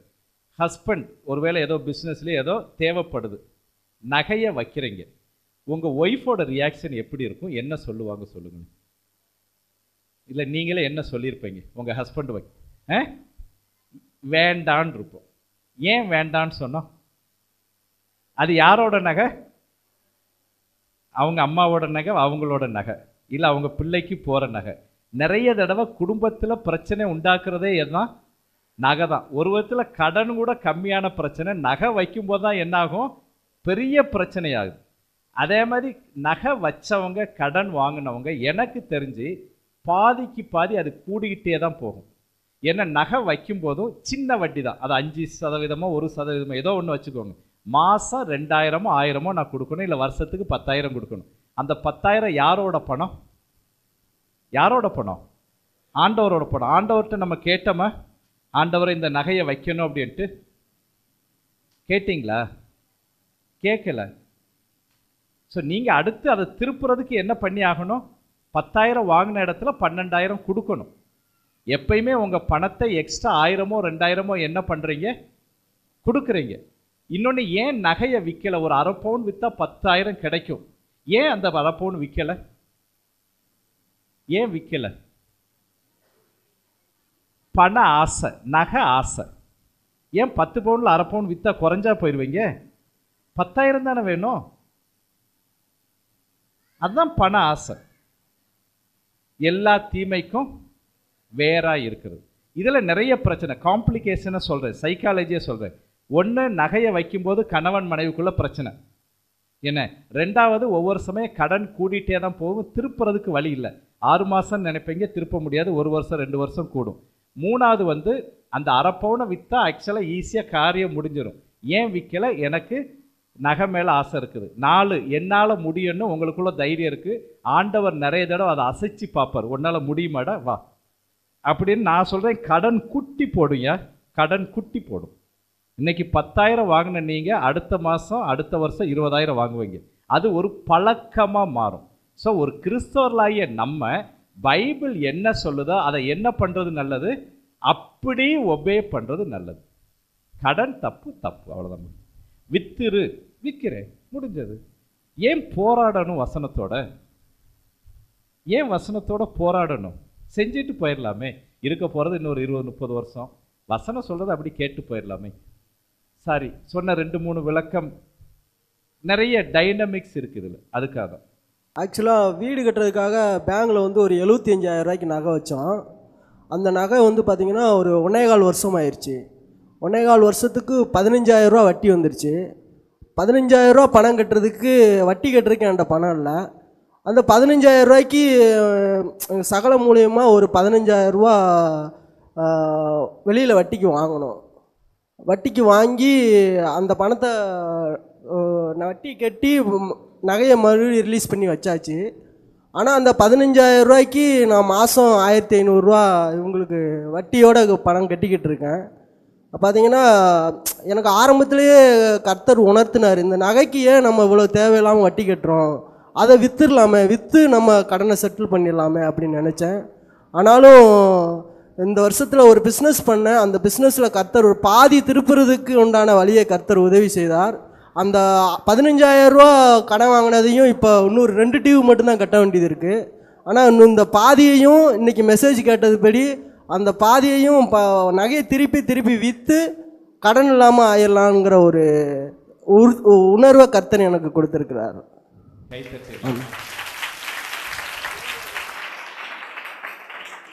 இன்னொன்று அவங்க சொன்னதுலேயே கேளுங்க, 15,000 வாங்கினாங்க, என்னால் என்ன பண்ண முடியல, கட்ட முடியல. 15,000 திருப்ப முடியல. நல்லா புரிஞ்சுக்கோங்க, நீங்கள் எது கடனை வாங்குறீங்களோ அது உங்களால் முடியாத காரியம். ஒரு சிலருக்கு 10,000 இருக்கலாம், ஒரு சிலருக்கு 5,000 இருக்கலாம், ஒரு சிலருக்கு 1 லட்சமாக இருக்கலாம். என்னால் முடியலை, என்னால் அந்த 10,000 கூட முடியாது, அதனால தான் கடன் வாங்குறேன். ஸோ அதை உங்களால் 6 மாதம் கழித்து கூட நிறைய தடவை கட்ட முடியாது. ஸோ அதனால் சகலகிட்ட போகிறாரு, ஒருவேளை கெஞ்சுறாரு, எனக்கு கொடுங்க, அவர் இன்னொருத்தட்ட கெஞ்சுறாரு. ஏன் நம்ம நேரம் அங்கேயே ஒரே ஆளுகிட்ட கெஞ்சிடலாமே, அவரோட வசனத்தையே நம்ம கேட்டலாமே. Thank you brother, thank you so much. கடைசி கேள்வியை வச்சுக்கலாமா? ஃபஸ்ட்டு இப்போ நம்மளோட கடன் அப்படிங்கிறத லிஸ்ட்டு எழுதிடுறோம். டோட்டலாக நம்ம கடனோட லிஸ்ட்டு எழுதிட்டு நம்மளோட சொத்துக்களோட மதிப்பை லிஸ்ட்டு எழுதிடுறோம். ஸோ நம்ம சொத்துக்களை எல்லாம் விற்று முடித்ததுக்கு அப்புறமும் அதையும் தாண்டி அதிகப்படியான கடன் இருந்தது அப்படின்னா நாம் என்ன செய்யணும்? ஓகே, இது உங்களோட பர்சனல் கொஸ்டினா இல்லை சும்மா ஹைப்போதெட்டிக்கலா? இல்லை, இது என்னோட பர்சனல் கொஸ்டின் தான். அதாவது இப்போ நான் ஒரு பிஸ்னஸ் பண்ணிகிட்டு இருக்கிறேன். என்னோட சொத்து மதிப்பெல்லாம் விற்றாலும் என் கடன் அடைக்க முடியாது அப்படிங்கிற ஒரு சூழ்நிலை இருக்குது. ஆனால் இப்போ நான் விற்க ரெடி. பிஸ்னஸை கண்டிப்பாக கர்த்தர் ஆசீர்வதிப்பார். அந்த ஆசீர்வாதத்தின் மூலிமா கடனை அடைச்சி நான் வெளியே வந்துடுவேன் அப்படிங்கிற ஒரு விசுவாசம், ஃபெய்த் இருக்குது. அதனால ஒரு ஆலோசனை உங்கள்கிட்ட கேட்குறேன். ஓகே, சரி. பிரதர் சொன்ன உள்ள டீட்டெயிலுக்குள்ளே நான் போகல, தனியாக உட்காந்து தான் பேசுவேன். இப்போ சும்மா சொல்கிறேன், அவருக்கு 10 லட்சம் கடன் இருக்குது வச்சுக்கோங்க. என்ன அவர் சொல்கிறாரு, மேபி நான் லிஸ்ட்டை எழுதுனா சொத்து 5 லட்சம் தான் இருக்குது. ஸோ இதை நம்ம இந்த கடனை எழுதும் போதே எழுதுகிறோம், 10 பேர்கிட்ட நான் வாங்கியிருக்கிறேன், 10 விதமான கடன் இருக்குது. அதில் 4-5 வட்டியோடு இருக்கும், 2-3 வட்டி இல்லாமல் இருக்கும். ஃப்ரெண்ட்ஸோ அப்பாவோ அம்மாவோ கொடுத்துருப்பாங்க.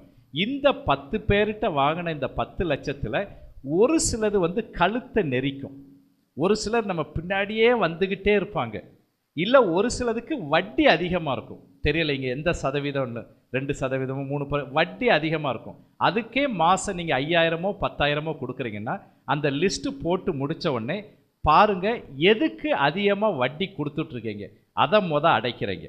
இல்லை யார் உங்கள் கழுத்தை பிடிச்சிட்டு இருக்கிறா அதை அடைக்கிறீங்க. அப்படி என்னாலே அதில் அந்த 10ல் ஒரு 4-5 போயிடும். அதே உங்களுக்கு ஒரு பெரிய நிம்மதியை கொடுக்கும். அந்த கழுத்தை நெரிக்கிறவங்களாம் விட்டுருவாங்க. இப்போ ஏற்கனவே பிரதர் சொன்னபடி வட்டி 12,000 நான் முன்னாடி கொடுத்துட்டு இருந்தேன். இப்போ அந்த 12,000 என்னாகும், மிச்சமாயிட்டே இருக்கும் ஒவ்வொரு மாதம். அதை சேர்த்தாலே ஒரு வருஷத்தில் இன்னும் 2 கடனை நம்ம அடைக்கலாம். அது இன்னொன்று சொத்து மதிப்பு போடுறது ஒன்று, இன்னொன்று நம்மளோட வரவு செலவை தனியாக கணக்கு பண்ணுறது அடுத்த ஒன்று. வரவு செலவை நீங்கள் கலெக்ட் பண்ணி பார்க்கும்போது செலவை பார்த்தீங்கன்னா ஒரு சில செலவு தேவையில்லாமல் நீங்கள் பண்ணுவீங்க, தேவையே இல்லாமல் பண்ணுவீங்க. உங்களோட லெவலுக்கு அது அதிகம். ஒன்றும் இல்லை, ஒருத்தர் எங்கிட்ட இந்த மாதிரி உட்கார்ந்து போடுவாங்க, ஒருத்தங்களோட செலவு கணக்கை பார்த்தோம். சாப்பாடு செலவை விட கையில் இருக்க இதுக்கு நிறைய போச்சு. எது? செல்லுக்கு. அவ்வளவு போச்சு. 1500 ரூபா. அந்த குடும்பத்துக்கு அது அதிகம், அவ்வளவு கடனை வச்சுக்கிட்டு. அதுக்கப்புறம் இன்னொரு குடும்பத்தில் அவங்களே பார்த்தாங்க டிவிக்கு அவங்க பே பண்ணுறது ரொம்ப அதிகம். ஸோ இப்படி ஒவ்வொரு சமயம் நம்ம என்ன பண்ண வேண்டியிருக்கும்? செலவை குறைக்க வேண்டியிருக்கும். அதுமாதிரி சம்டைம்ஸ் கிரெடிட் கார்டை கூட யூஸ் பண்ணாமல் இருக்க வேண்டியிருக்கும். இப்படி செலவை குறைச்சாலே 1 or 2 கடனை நம்ம குறைக்கலாம். அடுத்து வரவை இன்க்ரீஸ் பண்ணுறது. ஒவ்வொரு சமயம் என்ன நடக்கும்? வீட்டில் ஹஸ்பண்டும் ஒய்ஃபும், ஹஸ்பண்டு மட்டும் வேலைக்கு போவார், வீட்டில் ஒய்ஃபு சும்மா இருக்கலாம், இல்லை அதர்வே ரவுண்டாகவும் இருக்கலாம். ஸோ வரவை எப்படி இன்க்ரீஸ் பண்ணுறது அப்படின்னு பார்க்கணும். ஸோ ஒன்று சொத்தை விற்கிறது, இன்னொன்று செலவை குறைக்கிறது, 3 வரவை இன்க்ரீஸ் பண்ணுறது. இன்னொன்று பிரச்சனை அப்படி ஒரு 6 மாதத்துலேயே குறைஞ்ச பிறகு 1 2 இருக்குது, அது ஃப்ரெண்டு தான், அம்மா தான், அப்படி இப்படின்னு அதை அடுத்து ஒரு 1 or 2 இயர்ஸில் பிஸ்னஸ் ஆசீர்வதிப்பார். கண்டிப்பாக ஆசீர்வதித்து கடனை முடிச்சிருவீங்க. Thank you brother. கண்டிப்பாக உங்களோட கடன் முடியும், வேகமாக முடியும். உங்களோட கீழ்ப்படிதலுக்கு ஆண்டவர் ஆசீர்வாதம் கொடுப்பார். தேங்க்யூ. நான் வீடு ஒத்திக்கு இருந்த 1 லட்சம், என்னுடைய சகோதரின் மகள் கல்யாணத்துக்காக அந்த ஒத்திக்கு 1 லட்சம் கொடுத்ததில் 50,000 வாங்கிட்டோம். அந்த ஹவுஸ் ஓனர் அந்த 50,000 வாங்கினதுக்கப்புறம் நீங்கள் 1700 ரூபாய் வாடகை கொடுங்க அப்படின்னு சொன்னாங்க. அவங்களுக்கு 1700 ரூபாய் வாடகையும் கொடுக்கணும். ரெண்டாவது எனக்கு கடன் ஒரு 35,000 வெளியில் இருக்குது. இப்போ எனக்கு ஆண்டவர் எனக்கு உணர்த்துனது என்னன்னா, 50,000 அவங்கக்கிட்ட இருக்குது. அந்த 50,000 வாங்கி அந்த கடன்களை செலுத்திட்டோம்னா வட்டி கட்ட வேண்டியதில்லை. இவங்களுக்கு இந்த 1700 வாடகை ஒத்தி அந்த மீதி 50,000 நான் வாங்கிட்டேன்னா 2,000 ரூபாய் வாடகை. அப்போ நம்ம 2,000 ரூபாய் வாடகை மட்டும் கொடுக்கலாம் அப்படின்னு இப்போ உணர்த்து. ஒரு தெளிவு கிடைச்சது. சந்தோஷம். ஆண்டவருக்கு நன்றி. Thank you, thank you. ஆண்டவர் வழிவாசலை திறப்பார் நிறைய தடவை. நீங்கள் முயற்சி எடுக்கணும். அதான் நான் இப்போ சொல்கிறது. நீங்கள் முயற்சி எடுக்கணும். எப்படி பிரதர் சொன்னாங்க, என்ன நாங்கள் உட்கார்ந்து கணக்கு பண்ணோம், என்ன நினைச்சதை விட வேகமாக அடைஞ்சிச்சு. ஸோ நீங்களும் கணக்கு பண்ணுங்க, கீழ்ப்படுகிறதுக்கு ரெடியாக இருங்க. ரொம்ப வேகமாக கடன் அடையும். நீங்கள் ஆச்சரியப்படுற விடயத்தில் கடன் அடையும். இப்போ ஹஸ்பண்ட் ஒய்ஃப் 2 பேருமே ரட்சிக்கப்பட்டிருக்கிறாங்க. பிள்ளைகளை ஸ்கூலில் சேர்க்குறப்போ மெட்ரிகுலேஷன் பிள்ளைங்க நல்லா படிக்கிறாங்க. இப்போ பிள்ளைங்களை அவங்களுக்கு வர இன்கம் தெரியும். மெட்ரிகுலேஷன் ஃபீஸ் அதிகமாக இருக்குது. ஒருத்தர் சொல்கிறாங்க இல்லை நம்ம ரேஞ்சுக்கு ஏற்ற மாதிரி நம்ம ஸ்கூலில் சேர்க்கலாம். இன்னொருத்தர் சொல்கிறாங்க இல்லை நம்ம ஜெபம் பண்ணுவோம், ஆண்டவர் தேவை சந்திப்பார், நம்ம பிள்ளைகள் நல்லா படிக்க வைக்கணுன்ற மாதிரி போகிறாங்க. இந்த விசுவாசம்னு சொல்கிறதா எப்படி சொல்கிறதுங்கிறது? இது உங்கள் வீட்டில் நடக்குதா? இது எங்கள் வீட்டிலன்ற விட நிறைய பேர் வீட்டில் இது நடக்குது. ஓகே. ஏன்னா அவங்க இதை கேட்டால் தான் அவங்க பர்சனலாக அதை மாற்றுவாங்க. அதனால் உங்கள் வீட்டில் நடந்தது எங்கள் வீட்லேயும் இருக்குது. Okay, thank you. ஸோ உங்களுக்கு ரிசீவ் பண்ணுறதுக்கு நல்லாயிருக்கும். ஓகே, இதில் 2-3 காரியம் உங்களுக்கு சொல்கிறேன். ஒன்று பிள்ளையோட ஃபீஸ் பொதுவாக எந்த மாதம் கட்டணும்? ஜூன் மாதம் கட்டணும், இல்லை 3 டைமில், அது பார்த்துக்கலாம். ஜூனில் அதிகமாக கட்டணும். மற்ற 11 மாதத்தில் பொதுவாக செலவில் நம்ம என்ன பண்ணலாம்? ஒன்று சேர்த்து வைக்கலாம் மாதம். ஏன்னா ஒட்டஞ்சத்திரத்தில் 2-3 பேர் இதை சொல்லியிருக்காங்க. ஜூனில் அந்த பணம் கட்டுறதுக்கு ஜூலையிலேருந்து மாதம் ஆர்டி போட்டு வச்சுருக்குறாங்க. ஃபார் எக்ஸாம்பிள் 1000 கரெக்டாக மேலையில் இல்லை ஜூனில் முடியும், 12,000 வரும். அதே ஒரு நல்ல அமௌண்ட்டு. கூட ஒரு 4,000 5,000 சேர்த்தா போதும் அப்படின்னு கொஞ்சம் என்ன பண்ண வேண்டியிருக்கும்? பிளான் பண்ண வேண்டியிருக்கும், யோசிக்க வேண்டியிருக்கும். பொதுவாக சேர்த்து வைக்கிறது, அதை குறித்து நம்ம பேசலை. பைபிள் இந்த மாதிரி மிடில் கிளாஸுக்கு சேர்த்து வைக்க சொல்லுது. ஏன்னா எறும்பு கோடை காலத்தில் என்ன பண்ணுச்சு? சேர்த்து வச்சிச்சு. நீங்கள் நல்லா இருக்கும்போது நீங்கள் நிறைய சாப்பிடாமல் பிள்ளைகளுக்காக கொஞ்சம் சேர்த்து வைங்க. ஏன்னா சேர்த்து வைக்கிறது ஒரு முக்கியமானது. அதுக்காக நீங்கள் என்ன பண்ணலாம்? சேர்த்து வைக்கலாம். இன்னொன்று நிறைய ஃபீஸ் கொடுக்குற ஸ்கூலு தான் நல்ல ஸ்கூலுன்னு நினைக்காதீங்க. நிறைய ஃபீஸ் வாங்குகிற ஸ்கூல் தான் என்ன ஸ்கூலு? நல்ல ஸ்கூலு நினைக்காதீங்க. அங்கே பிள்ளைகளுக்கு மன அழுத்தம், கஷ்டம்தான் அதிகமாக வருது. ஊர் பேரை சொல்லலை. ஒரு ஊர் ஸ்டேட் ஃபஸ்ட்டு எப்போயும் வாங்கிட்டுருக்கோம் எங்கள் ஊர் சைடு. அங்கே உள்ள நிறைய தற்கொலை நடக்குது. பிள்ளைகள் டென்ஷன் தாங்க முடியாமல் தற்கொலை பண்ணிக்கிறாங்க. ஸோ அதனால் இந்த காலத்தில் எஜுகேஷன்னா என்னன்னு புரிஞ்சுக்கோங்க. நான் சொன்னது சேர்க்கிறத குறித்து, அது தனி. எஜுகேஷன்னா என்ன? ஏன்னா அதிகமாக ஃபீஸ் வாங்குகிற ஸ்கூலு, இங்கிலீஷ் நல்லா பேசுகிற ஸ்கூல் தான் நல்ல ஸ்கூலுன்னு தேவையில்லை. ஏன்னா பைபிள் படி நம்ம பார்த்தா பிள்ளைகளை எல்லா விதத்துலையும் வளர்க்கணும். ஒட்டஞ்சத்தில் ஒரு ஸ்கூலில் ஸ்போர்ட்ஸ் கிடையாது, ஸ்போர்ட்ஸ் டே கிடையாது, எதுவுமே எந்த எக்ஸ்ட்ரா கரிக்குலர் ஆக்டிவிட்டியும் கிடையாது. ஆனால் எப்போயுமே ஸ்டேட் லெவலில் ஃபஸ்ட்டு செகண்ட் வரும். நல்ல ஸ்கூல் கிடையாது. அது மார்க்கை மட்டும் பார்த்து நீங்கள் நல்ல ஸ்கூலு கெட்ட ஸ்கூலுன்னு பிரிக்காதீங்க. எந்த ஸ்கூலில் பையன் என்ன சொல்ல மார்க் எடுக்கிறத விட அவனோட முழு உடம்பை இன்வால்வ் பண்ணுறதோ, எக்ஸ்ட்ரா கரிக்குலர் ஆக்டிவிட்டீஸ் இருக்குதோ, எங்கே கொஞ்சம் சுதந்திரம் இருக்குதோ அதுதான் நல்ல ஸ்கூல். அதனால் நல்ல ஸ்கூல் எது, நல்ல எஜுகேஷன் எது, அது நமக்கே ஒரு தெளிவை கொடுக்க வேண்டி இருக்கும். ஸோ இன்னொன்று சேமிப்பு, இந்த ரெண்டையும் அவங்க பண்ணும். மூணாவது கணவன் மனைவி உட்கார்ந்து பேசணும். நாங்கள் அதான் முதல் நாளே பேசணும். கணவன் மனைவிக்குள்ளே இந்த மாதிரி கான்ஃப்ளிக்ட் வரும்போது, மிஸ் அண்டர்ஸ்டாண்டிங் வரும்போது, முரண்பாடுகள் வரும்போது எப்படி தீர்க்கிறது, அது 2 பேர் உட்கார்ந்து பேசி நீங்கள் தீர்க்க வேண்டியிருக்கும். ஏதோ ஒருத்தர் விட்டு கொடுக்கணும், யாரோ ஒருத்தர் இல்லை எக்ஸ்ட்ரா சேர்க்க வேண்டியிருக்கும், சேமிக்க வேண்டியிருக்கும், ஏதோ ஒன்று. எல்லோரும் அப்படியே கண்களை மூடி ஜெபம் பண்ணுவோம். எத்தனை பேர்